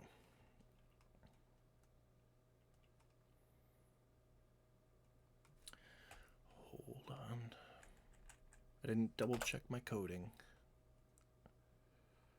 There we go. That was the first one. Here comes the second one. Hits again. 18 points of damage total. That will end his turn. Odess, you're up.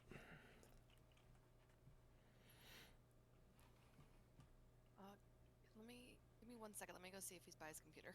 Okay. Yeah, I'm here. I'm here. Okay. Sorry, I had myself muted. We said there was a window and a door, right? Yeah, so the door is open. Yeah, where we're at. You see, well, you wouldn't, yeah, you'd see it. The door there, and then there's at least one window in the room that this thing just crawled through. Okay. Let me see here. I'm just gonna have a look.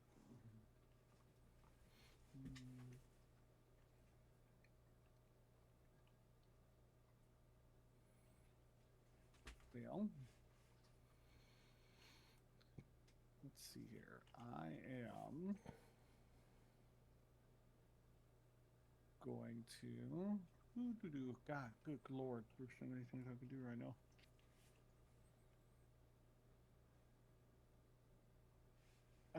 I'm gonna hold my hand out in front of Gal, where this thing just attacked her. Attacked her, so that Gal's not in the way of this. And I'm going to cast Thunder Wave. Okay. And I will do it at.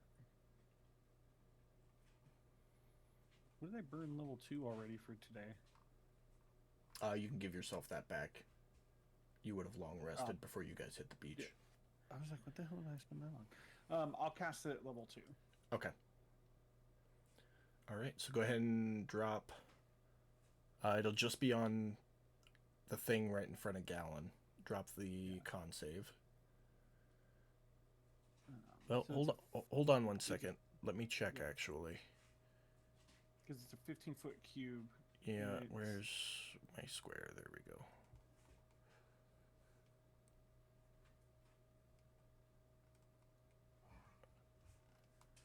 Yeah, nope, it's gonna miss the half elf. It's gonna- let's see how far- okay.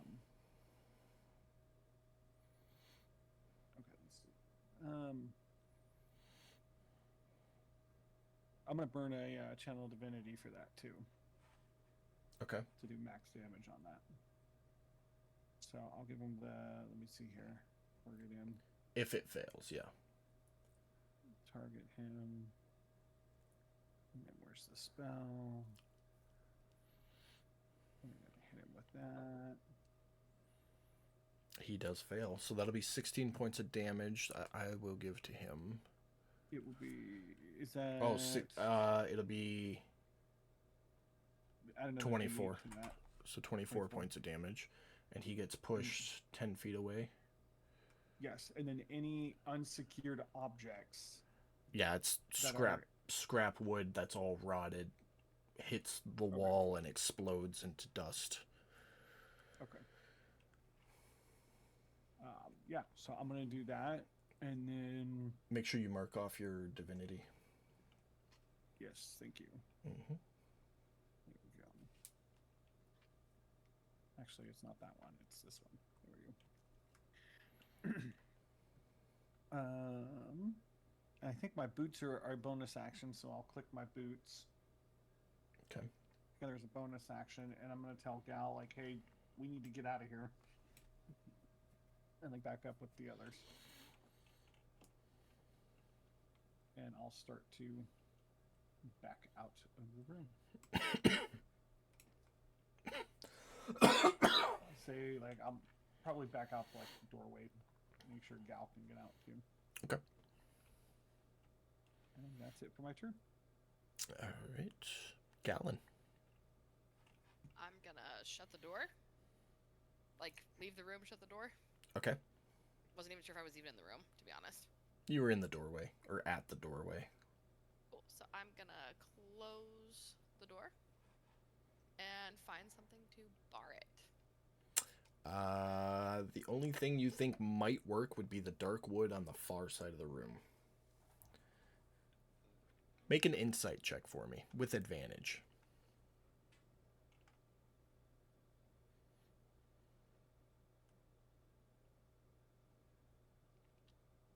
With a 24, you would know that to bar this door, it would take almost all of that wood and more time than you probably have for that thing to get to the door.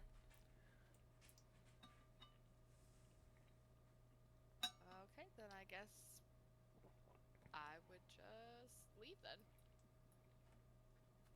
Just take Otis's advice and get the hell out. Okay. Go ahead and do your movement.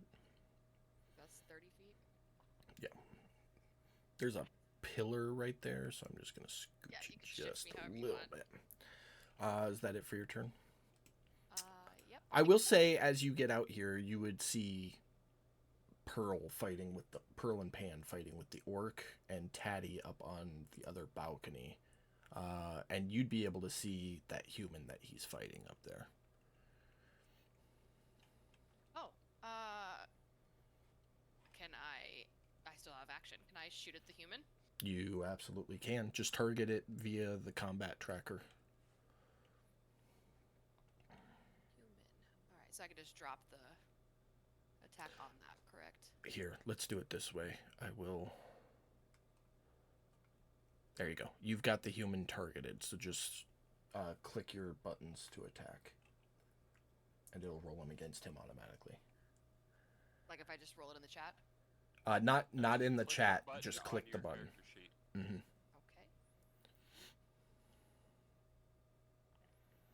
Okay. First shot misses.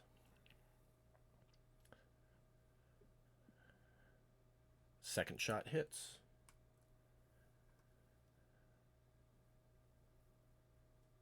Beautiful.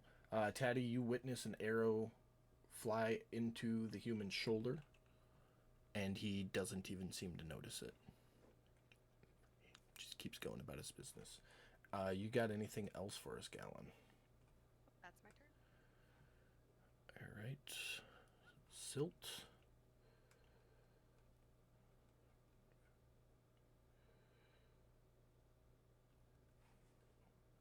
Speed 30. Okay. Would come out here and be like, what the fuck? I've been gone for 5 seconds. I feel that's a very Silt thing to say. And then...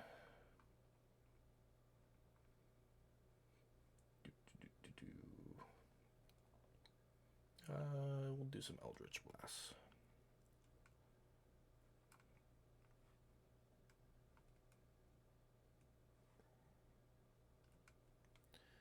First one hits.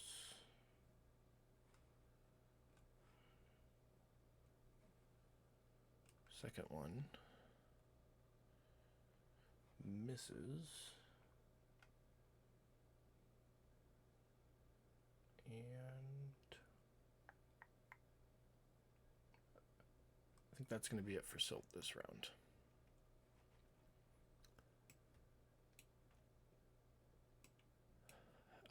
Odess, covering Gallon's retreat.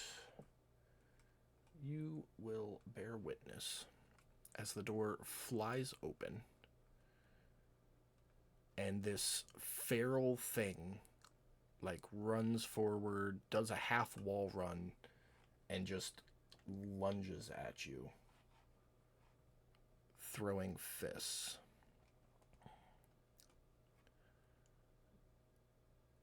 First one is going to hit you. And as it hits, keep track of shit here. You are going to feel a burst of necrotic energy behind it. You're familiar with necrosis, so you would feel that. Throws a second one, which hits. This is just a regular punch.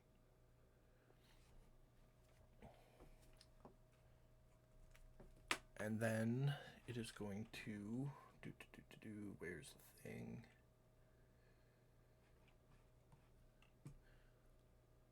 Very rapidly take 2 more punches at you. First.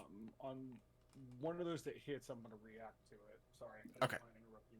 Yep, nope, you're good. The first one of those misses, the second one hits. Go ahead with your reaction. Okay. It's gonna be the Wrath of the Storm. Yep.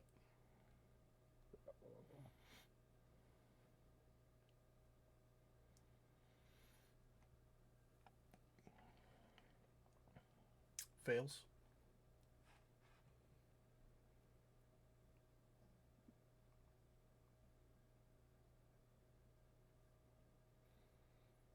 Nine points of damage. Okay.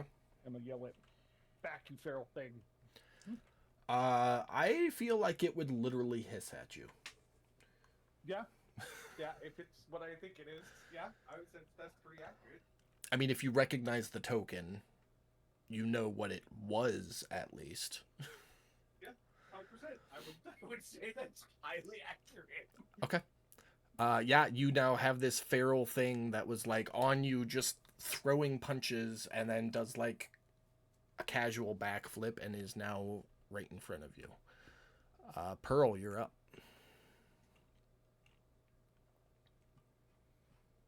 I have him in front of me, right? Yeah, he is right in front of you. Gunpowder to the heart. Or assume if you have one. Okay, which... No, actually, let me do it in front. No, let me do it like in the middle of his head. Never mind. Okay, which gun are you using? The boom boom. Okay, go ahead and do the boom boom.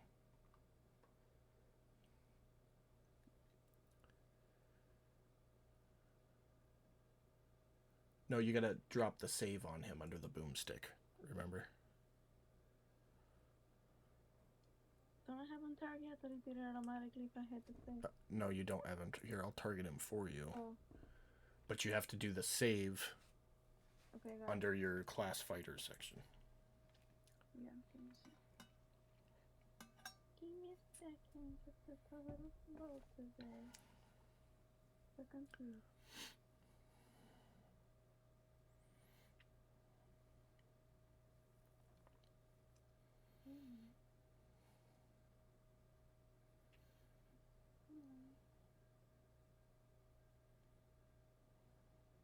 Did it do it?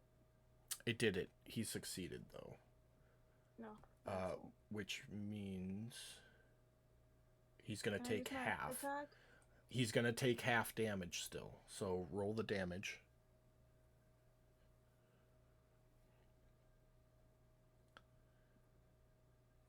And it should be halved. So yeah, he took 2 points of damage with that. Can I use my extra attack? Yeah. Let's do it. Okay. What are you using this time? I want to. The same. Okay. No, actually, no. Let me use my gun. Okay. And the ring is attached, correct? Yeah. Okay. Go ahead and take your shot. Okay.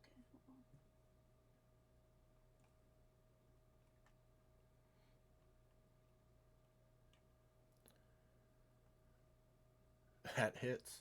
Make sure you roll the right damage, because there is a huge difference here. The 6. Yep.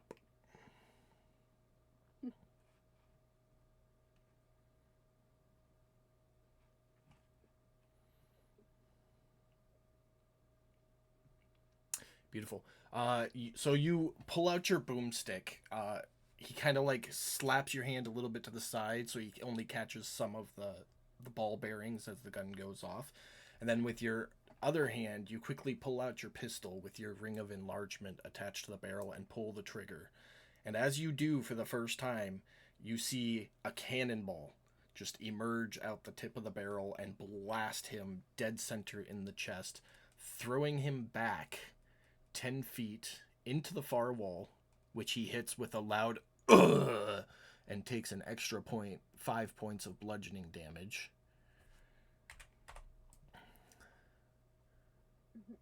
And then you quickly, single-handedly reload both your guns. Is that it for your turn? Or do you want to use your action surge and do it again? Oh, can I do that? It's your action surge. You've got it. You can only do it once per short or long rest, so it's up to you if you want to use it now or save it. Yeah, let's do it now. Okay. He is out of range for the boomstick, so you'd have to get closer to use that, unless you just want to use your enlarged pistol. I will use my pistol. All right, go for it. You get 2 more.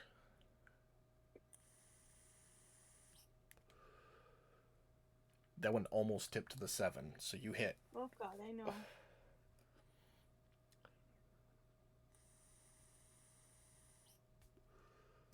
52 points of damage that time.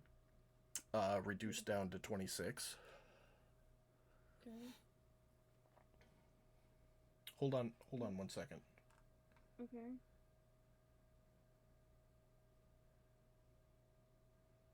Yeah, nope, that's accurate. Okay. These bullets that she's enlarging, are they the ones we silvered? We made her like 1,000 silver bullets? It wouldn't matter if they were or not. I'm gonna say yes for flavor. Yes for flavor.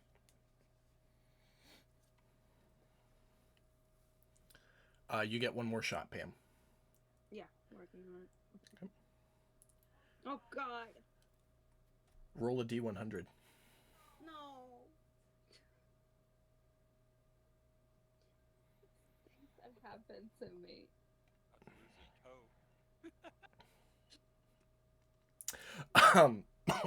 As you pull and click, your gunpowder didn't go off. You quickly open your brake, clear the barrel, reload it, and you'll be ready to go next round.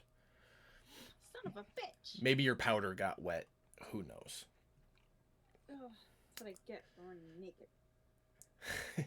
Anything else for your turn? Any movement? That's it. Any? Nope, I'm staying right there. All right, Taddy. Okay, well, something tells me this is not the guy I came up here for, but screw it, let's stab this guy.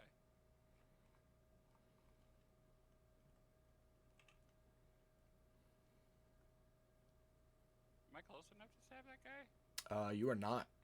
He is 10 feet away from you. You can Okay, if I'm throw close your enough- daggers. Yeah, I can throw it at him. First one misses.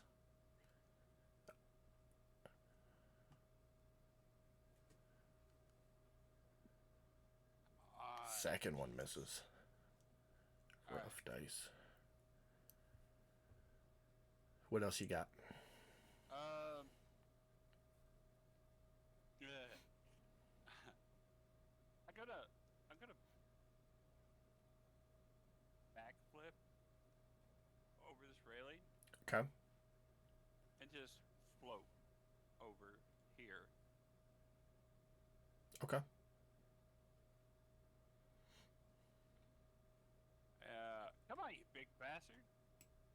peek out of the corners like that. Screw you! Alrighty. Is that it for you? Yeah, that's it for me. Alright. So, Gallon, you would see Taddy floating about right there. About 25 feet up above you. Just for record's sake. The orc is up. He is gonna step back up, take 2 more swings.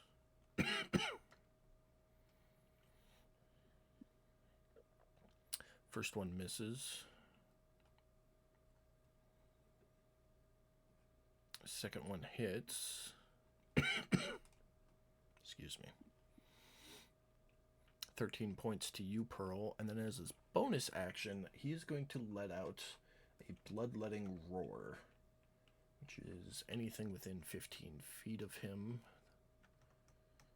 So Pearl, Pan, and Silt.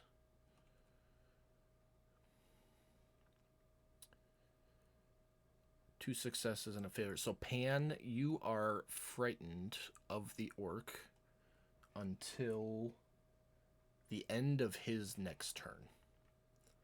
So you cannot move closer to him, disadvantage on attacks, all that fun stuff. Okay. And with that, it is yours and Sir Waddle's turn.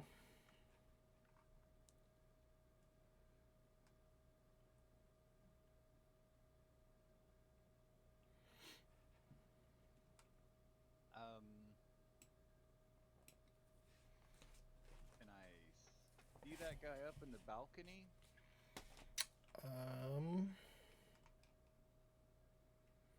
Or is he... No, not from where you're standing. You can't. You can still attack the orc. It's just going to be at disadvantage because you're frightened. Yeah, I can't hit him when it's straight. You know what? I'm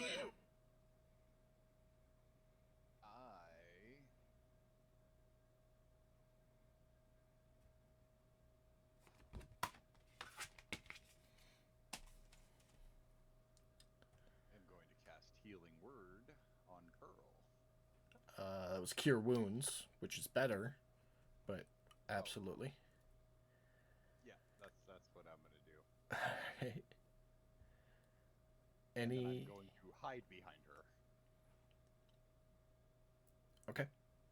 Are you doing that narratively, or do you want to move 1 square to the right?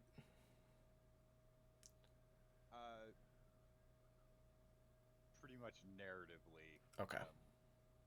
Kind of like I leaned over, I slapped her shoulder, and then ducked. Sounds good.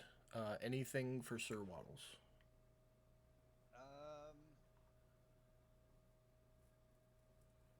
No. Can we hear Odie fighting? Oh, you would have heard his reaction go off, as well as the thunder wave that he used in the first round did a loud boom that you can hear for up to 300 feet. So you know something loud is going on over there. Absolutely. Then I think I will have him move me over towards Odie. I've healed her. I'm gonna give her a "you got this" as I run bravely away. Okay, so that's... You want to get up right behind him? Yeah. He's kind of that'll be fine. blocking the doorway, so that'll be 25. And you're mounted, right? Yes. Okay. Yep. We'll just do that so I know you're mounted. Yep. Yeah, okay. Yeah, that'll work. Just basically so I can shoot the guy through the doorway. Okay. And that's it for you guys? Yes. Beautiful.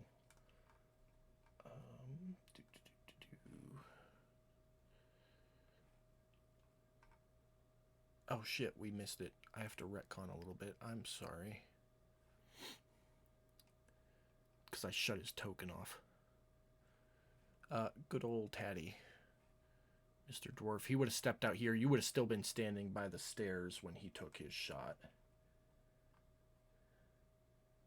And you would not have known it was coming, so he'd have advantage.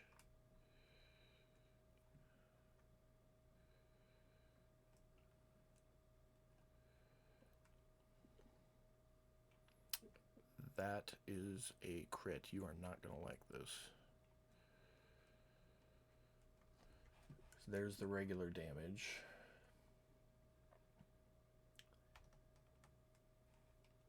And there's the sneak attack damage, which gets doubled for another 9 after that.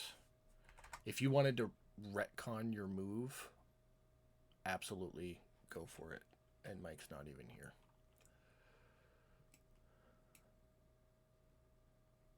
The dwarf is going to step back into that room and attempt to hide, though.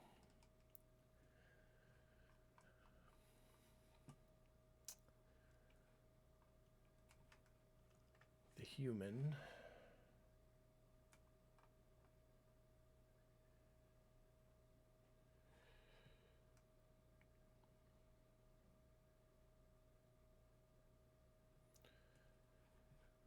comes over to there. The badger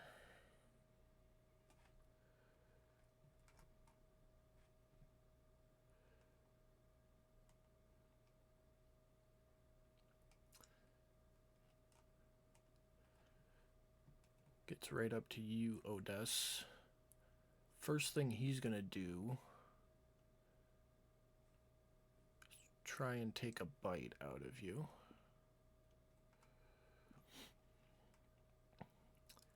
Which hits.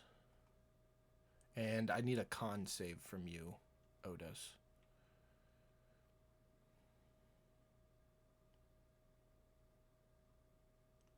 If you're there. Beautiful. 13 is a failure, so you take an extra 2d6 necrotic damage from the bite. He is then going to swing his war pick at you.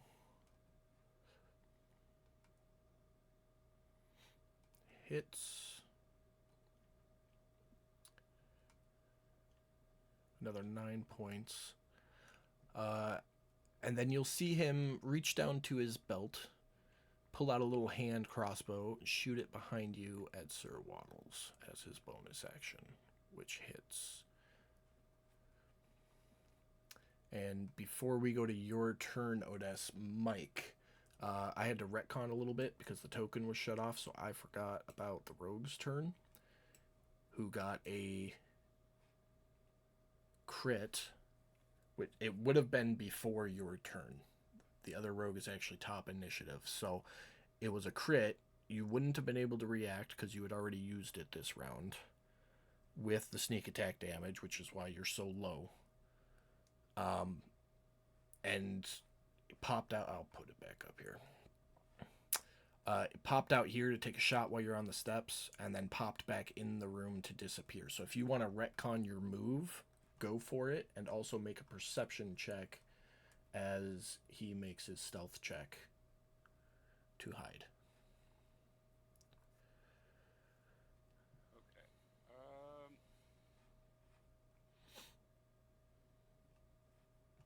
So that happened before I moved.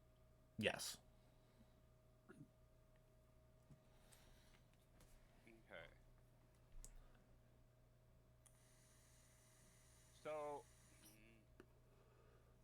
okay, so yeah, I definitely would have did things differently. Definitely would have did things differently. Knowing that there's somebody else up there, I wouldn't have came out into the open like that. Okay. I was like here. Yep, that's Right. where you were. I'll put him back where he was. Yeah. I would have tried to duck into here and hide. Okay. Go ahead and make a stealth check for me.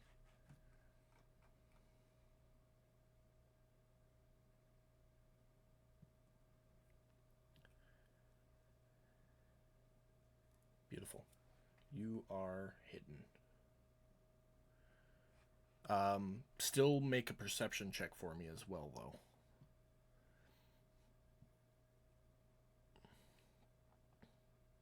Okay. You know the dwarf went into that room somewhere. You have no idea where it is, though. Okay. Somewhere in that Now- direction. Is the picture of this room correct? Is that just dropped off right there? Yep. So that's where the building has collapsed, and you would have seen that Okay. from outside. Okay. That's what I need to know. Thank you. The human, you would hear in the hallway, see him glance into this room, see his blood red eyes, his vampiric fangs sticking out the corners of his mouth, and then turn to look south, like this way. So he didn't notice you, seemingly.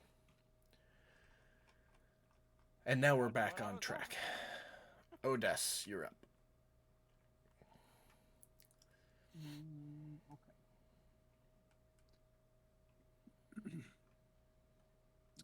I would take the disengage action Okay. and back out the door.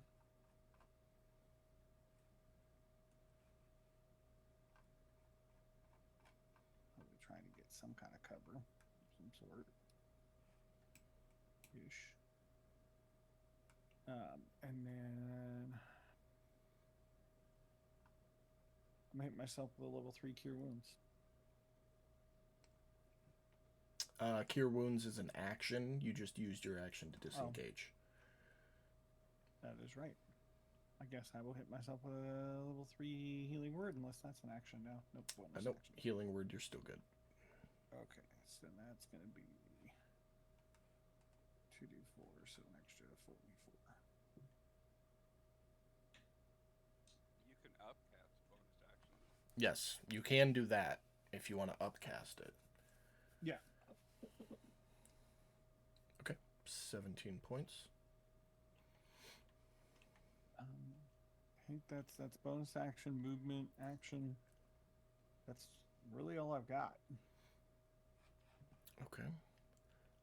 That'll bring us to Gallon.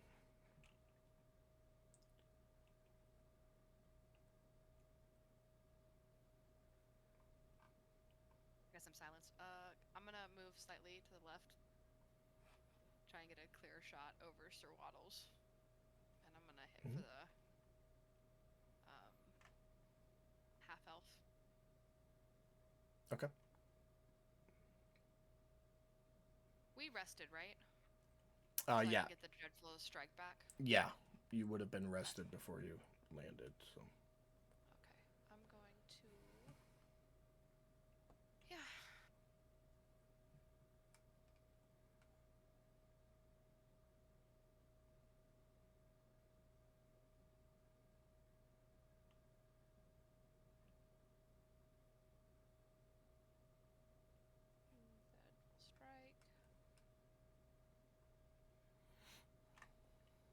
Dreadful strike. Did that not go? Oops. I don't think you had it on you, no. Roll the dice for it in the chat box. Is it the 2d6? And I'll tack it on.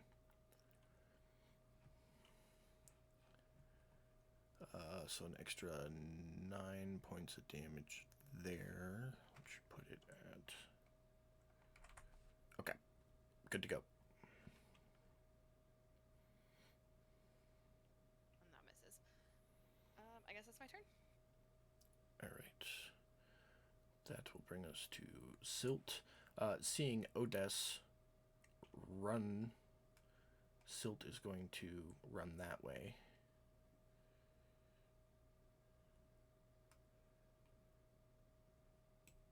And toss a spell in there.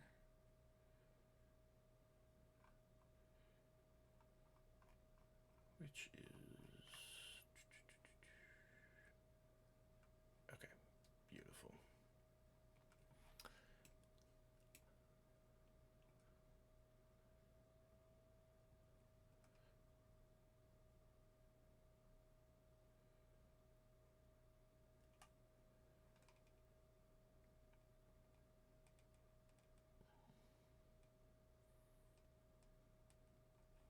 Right.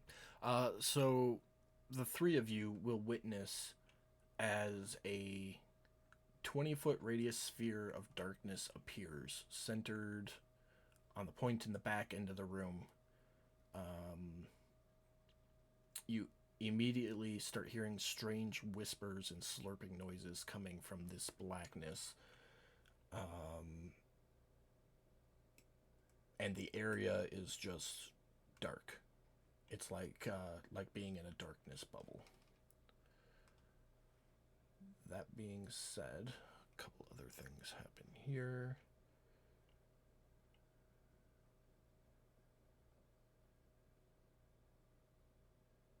Alright, and I need Silt to be concentrating.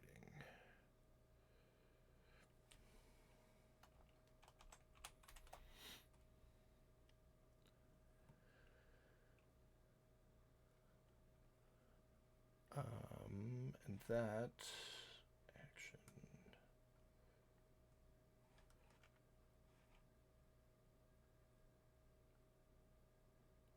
That's it for that. Silt would call out, don't let them leave the bubble. It is going to be the half-elf's turn.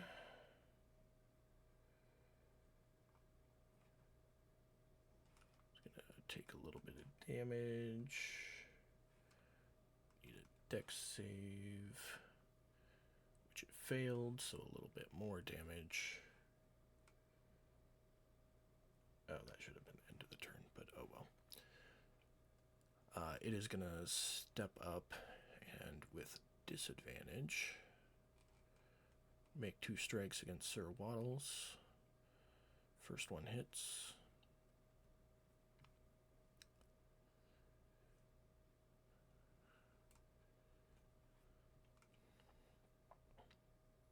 Second one, natty one misses, so that ends its turn. Pearl, you're up.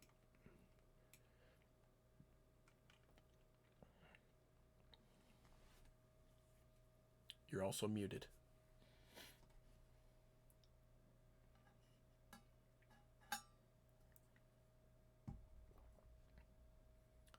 Pamela.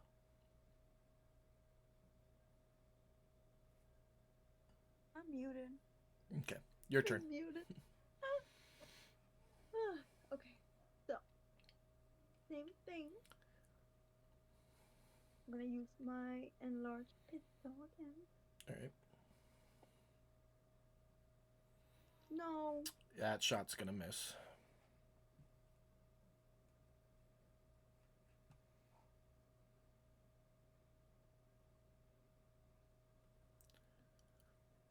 Hello? Yeah. Go ahead. That shot missed. Okay.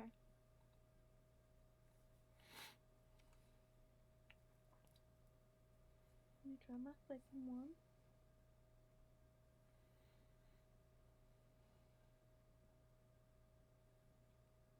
That one misses as well. Oh my god. Alright. Anything else for you? I can't move technically, right? Because then he'll have an opportunity on me. You can move. He'll just get to take a swing at you. What if I move far, far, far away? He will take a swing before you get far away. Okay, no, never mind. I'll stay right here. Alright. That brings us to the top of the round, which is going to involve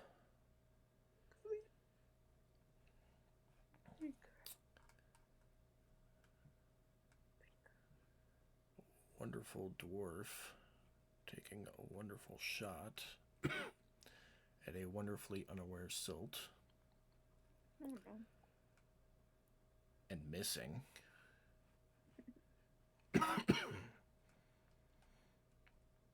And then getting back out of eyesight. Taddy, you're up.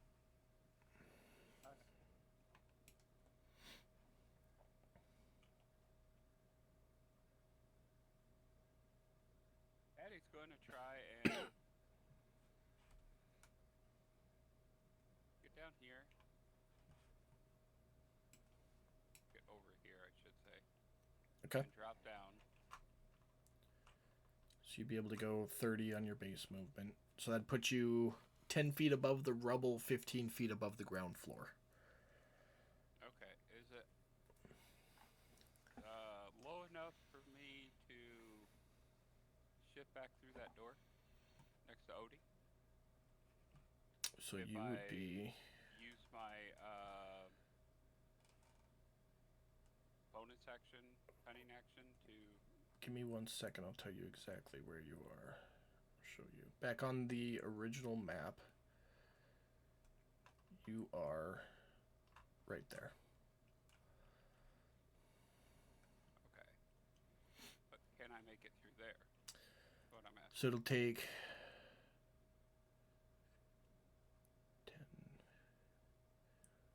10. It'll take roughly 15 feet of movement to get ground floor and to the door, and then another 5, so 20 feet of movement to get to Otis.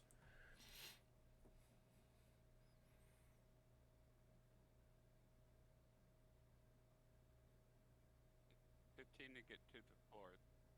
Yeah, 20 feet of movement to get to him total. Okay. And that'd burn your action to do it. Because you used... Action and bonus action? Well, you used your bonus action to be stealthy. Stealthy. Okay. To get down without being seen, so it'd be your action to do the movement. Okay, and once I got down there, I would yell out, "Guys, hide behind a pillar. There's 2 upstairs shooting at us." Okay. And that would end my turn. Alright. That's going to bring us to the orc.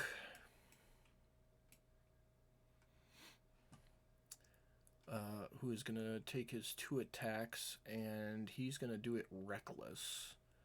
So, Pam, sorry, Pearl, the next time you attack the orc, or anybody who attacks the orc gets to do it at advantage until the orc's next turn. Okay. But he's taken his 2 swings at you. First one hit for 15. Second one hits for 13. And that is going to end his turn. Sir Waddles and Panawar. Okay, she said not to let them through. So...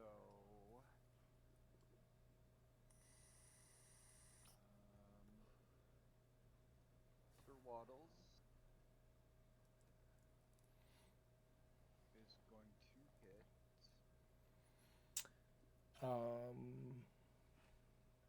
It's going to be at disadvantage because they are in essentially a darkness sphere.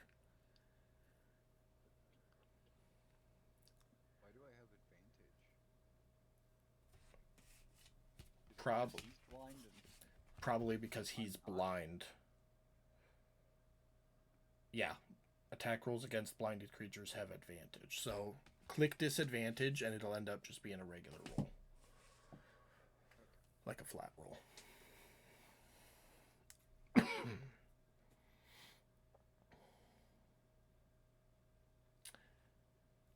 Nothing happens. Go ahead with your second attack. Or Sir Waddles only gets 1. Sorry. Yep. So it's a miss. But nothing else happens.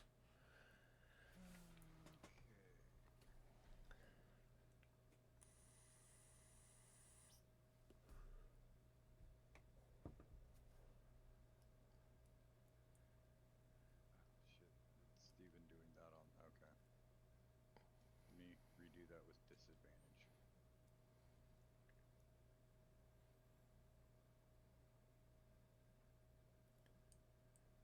Now you're on top of Sir Waddles, so you're technically right there, within melee range. Okay. Can you not fire a firebolt in melee range? Oh, you can. So with ranged attacks, if you're within 5 feet, it's just at disadvantage, but you already have that from the darkness anyways. I didn't know if you were doing the firebolt instead of your club. because you thought you were farther away than you actually were. That's the only reason I pointed it out. So, a 9 will miss, though. Yeah, no, I was actually doing Firebolt because I was thinking about what they told us about the little fire dragon. Mm-hmm. So I thought maybe fire will wake them up and Gotcha. taste of his power or whatever. Okay. So there was a legitimate reason I sucked there. It wasn't accidental. Anything else for your turn? No. That's it. Alright. Quick housekeeping thing.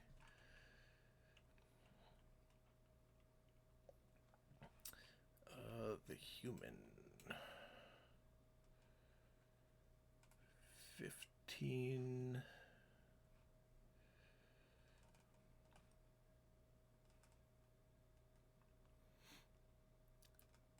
Would land about right there, taking a little bit of fall damage.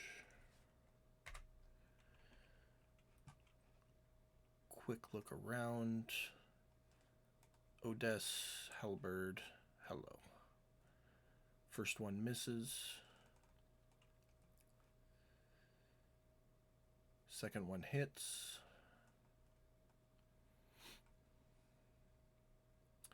$11 points of damage. Did you have a reaction for that one, Brad? I think I do. Let me make sure that it still applies. So you've had a turn since the last time you did it. So that's good to go. It doesn't apply on this one, though. Okay. So I'm assuming he's striking outside of 5 feet. Yeah. Yeah, he's 10 feet. So. Yeah. So. Yeah, no, it doesn't apply. Okay, well that ends his turn. Mr. Badger takes some damage at the start of his turn as he runs up to the doorway, takes his first swing with his war pick, misses, second swing with his war pick, hits, and then bonus actions, a hand crossbow shot. Which natty one's his. Okay.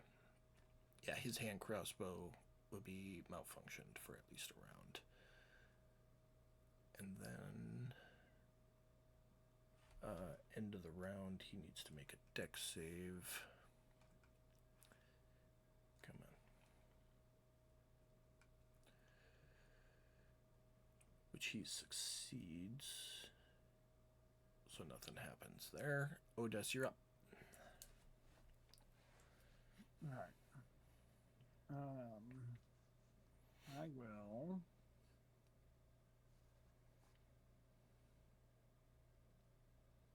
Let's see here.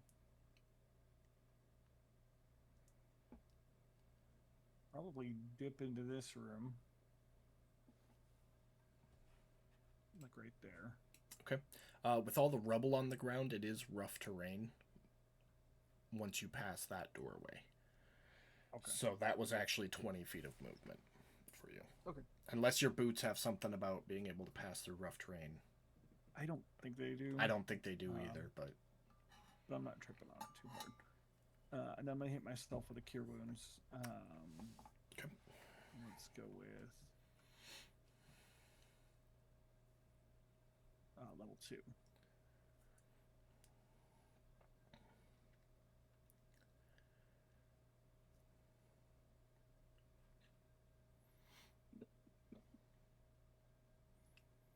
All right. We can't get something back there. That's all I have. Yeah, that's all I have. I've got no bonus action for this round. Okay. Gallon, you're up.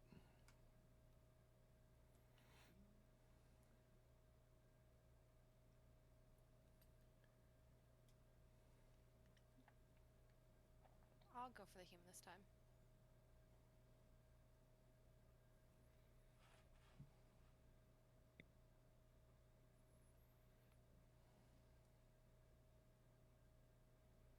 First shot misses.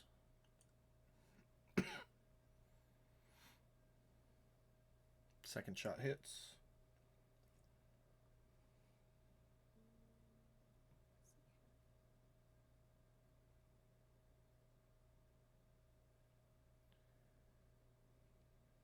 Sorry, I marked it because it didn't get marked last time.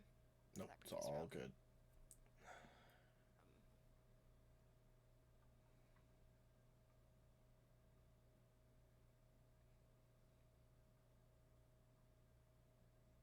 I'm gonna use Dreadful Strike again. Okay.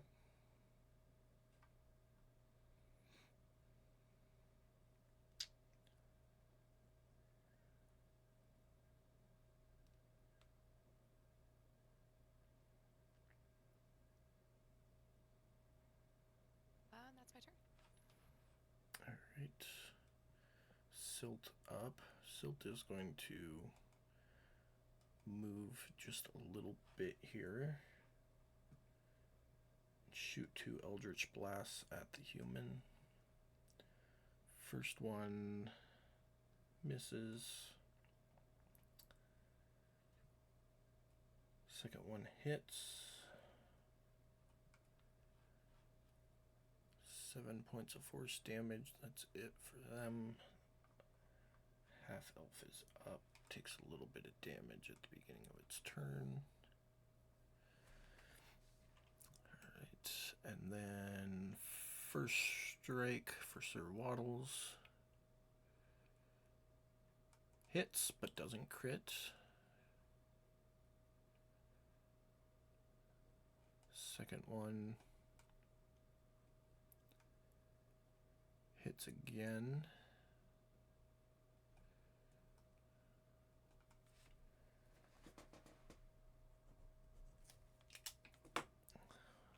And then he's going to make 2 more. First one misses.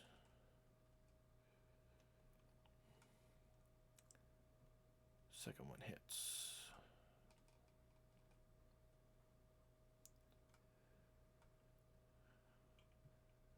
And that's going to end his turn, requiring a dex save, which is failed, so some more damage there. Pearl. Alrighty.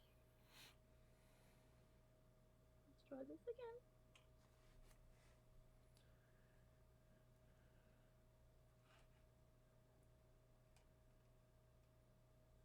Oh my god. You get advantage on the attack because he went reckless. Thank god. So do that one more time. Thank god.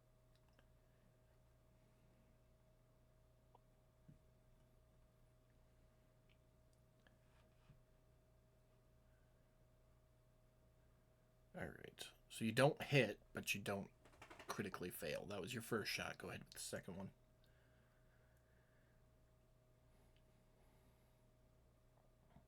With advantage again.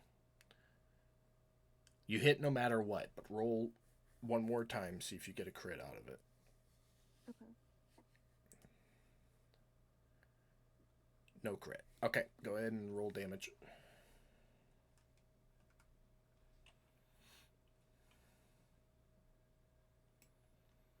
Another loud boom as the cannonball slams into him for 39 points of damage, plus 4 for the impact against the wall. Anything else for your turn? Now you can move without getting hit if you want. Okay, yeah, then I'm moving. Let me move to closer to the party. So let me go here.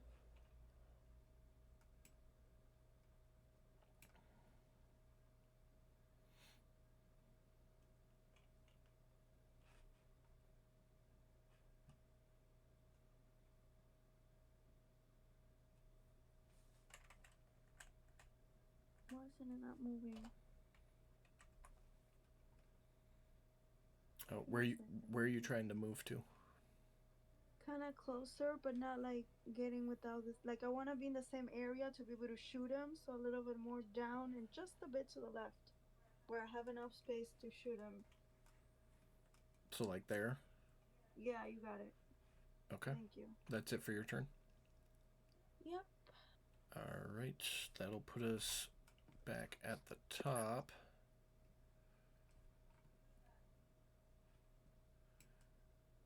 And Pan's getting another crossbow shot from somewhere up above. Hits.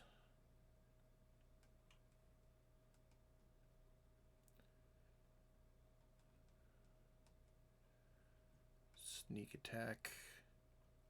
Looking rough. And then that guy disappears again. Taddy, you're up.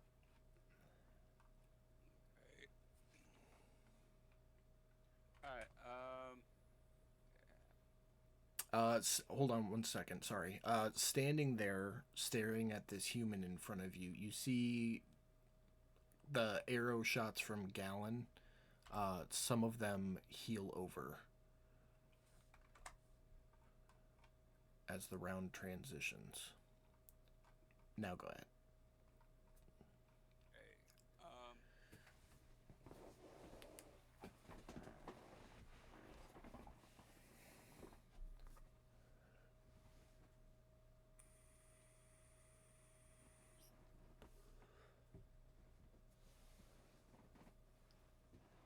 Alright, so, I keep my rope of entanglement on the right side of my bag. Okay. 30-foot long, 3-foot-pound rope. If I hold one end of the rope and use an action word to speak its command word, the other end darts forward to entangle a creature you see within 20 feet of you. Target must succeed a DC 15 Dex saving throw or become restrained. Okay. I would like to use that on the human in front of me. He rolls a 17. Oh, goddammit. So he sees the rope shoot out at him and quickly sidesteps.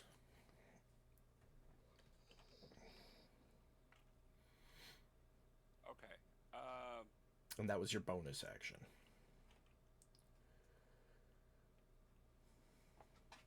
No, it says I gotta use an action. Pretty sure I just saw it say bonus action. If you hold one end of the rope and use an action to speak its command word.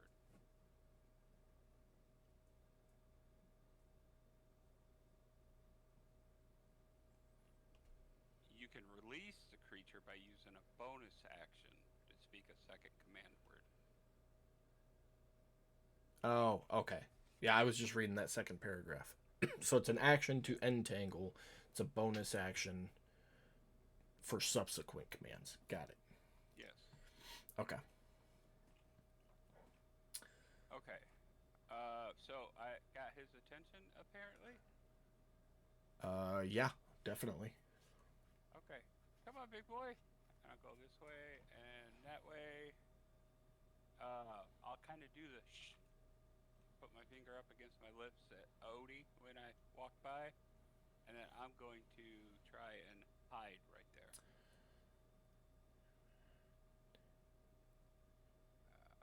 So you'd actually get there. Everything on this side of the wall's rough terrain. So you just yeah, a little. I'm still floating. Okay. I never went down to the ground floor. You and your fucking Just wings, low man. enough for me to get in there. It's all good. All right, and a 20 on your stealth check. Okay. Anything else for your turn? Nope. All right.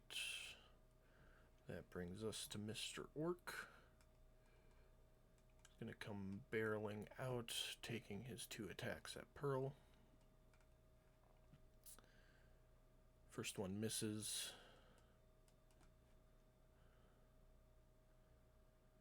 Second one hits. 19 points. Sir Waddles and Pan.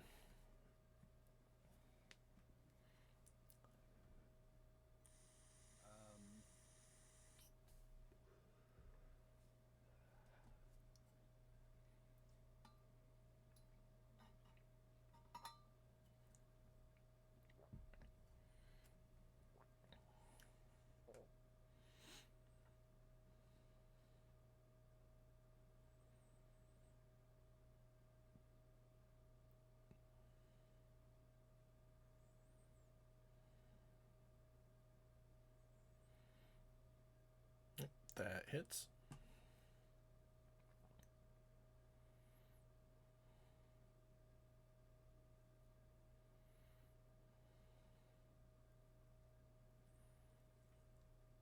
Four points.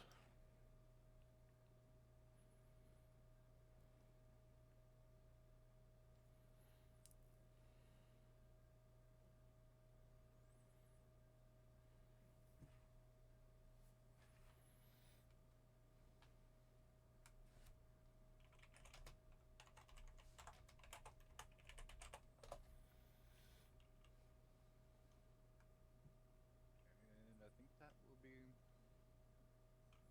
it for me. All right. Brings us to the human. He is going to walk casually up to you, Odess. And as he gets close, are you there, Brad, so you can hear this?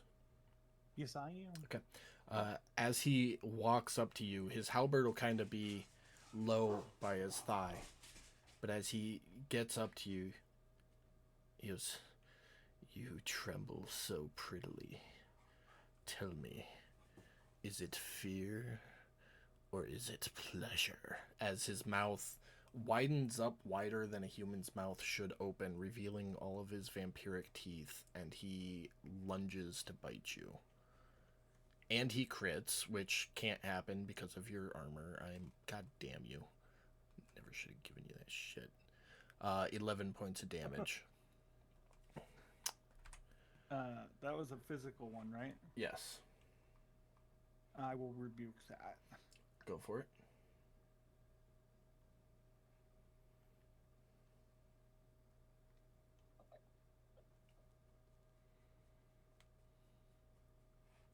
Is it half? He succeeded. Yeah. So he gets half. Okay.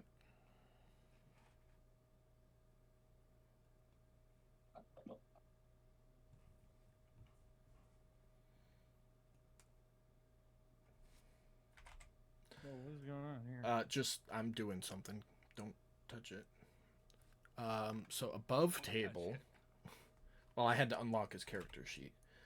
Above table, your maximum hit points have been reduced by the amount of damage you just took. So on your main tab under special defenses, I put 59. That's what your normal max hit points is. Just leave that there. Because there's a way to correct it. If you can figure out how. And then after the rebuke, he's not happy with that. He kind of jolts back from your wrath, has a little vampiric smirk with your whatever colored blood you have. I don't think we've gotten that far. Draining out of the corners of his mouth, and he swings his halberd around at you for his second attack, which misses.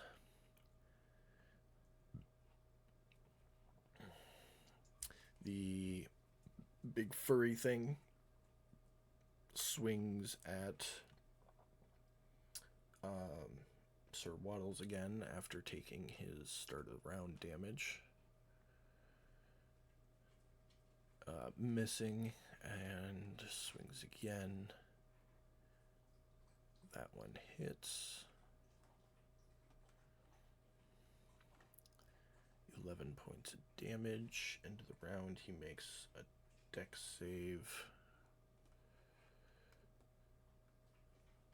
which he fails, so he takes some more damage.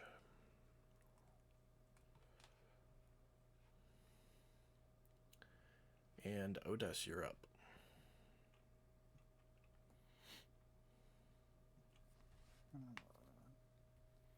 Why am I not put that?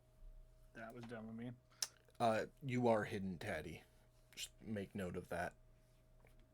I'm gonna use Spirit Guardians. Okay. So. What type of damage are you choosing? Is it Radiant or necrotic? Radiant. Okay. Radiant. Okay, So that means that he just started in there with that, so he gets targeted by that.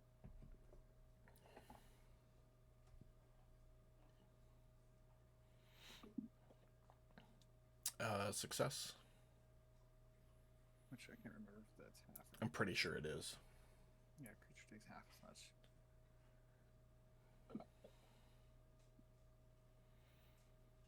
Okay.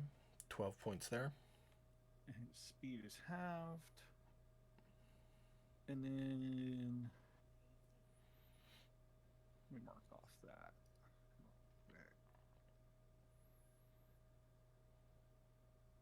Anything else? We can drink a potion of healing as a bonus action, correct? Yep. Bonus action, you roll the dice to see how much health you get. Action, you get the full amount.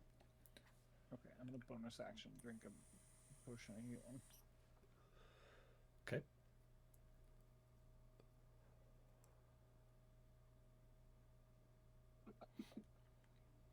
Which, of course, 6 isn't points. much back. Hey, 6 is better than nothing. So That is true. I think that's all I have for the moment.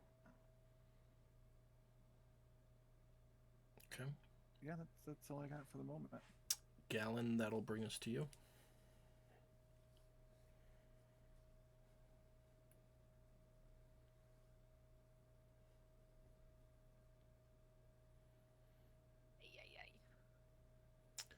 If you want to shoot the human from where you are, it'll be a -2, which is the button right next to disadvantage. Yeah. I'd say you've got clear line of sight on the orc, and it'll be a disadvantage shot against the half-elf or the humanoid badger. Yeah, I'm gonna go for the orc. Okay. It'll be regular attacks this round. He didn't go reckless last time. Oh, did that? Okay. Oh, come on. That shot misses. Gosh, these dice are dead to me. That shot misses. You got anything else for us? Can I give someone some healing potion? You can hand it to him. I'm gonna hand it to Pan. Okay. What kind of potion? I've got a healing potion. Okay. So Pan, you now have a regular healing potion. Just make note of that on your character sheet. Anything else for you, Gallon? No. Alright. Silt is up. Silt is going to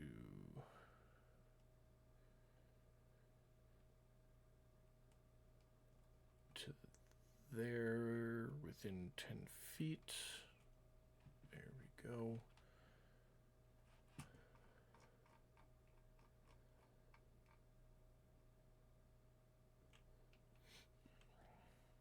Little Grand Tempest action.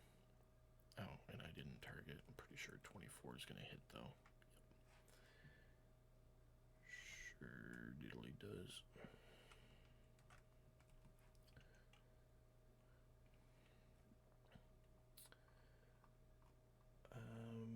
And she likes using these. Bonus action to try to do the Coral Bash, which he succeeds. But she gets a second attack, which hits.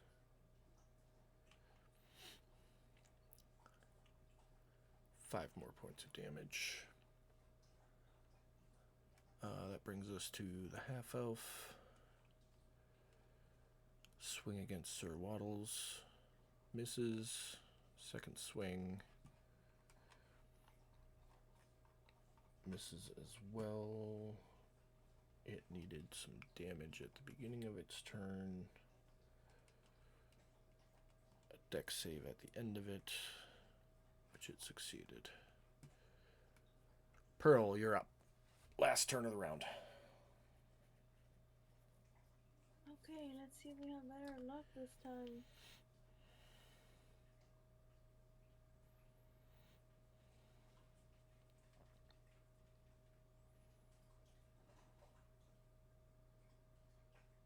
Oh my god. So fucking close. I know it froze on the 20 for a second. I was excited for you. But no, that's a miss, unfortunately. Again.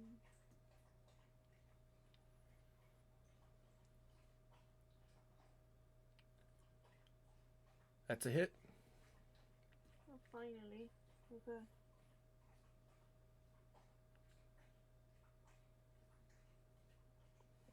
Please be good.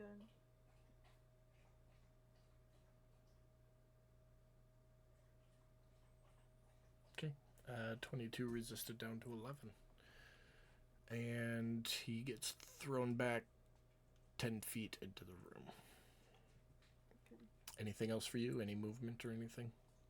No. Don't forget, too, you've got your second wind, which will heal you a little bit. Yeah, I know. No, that's fine. Not yet. Okay.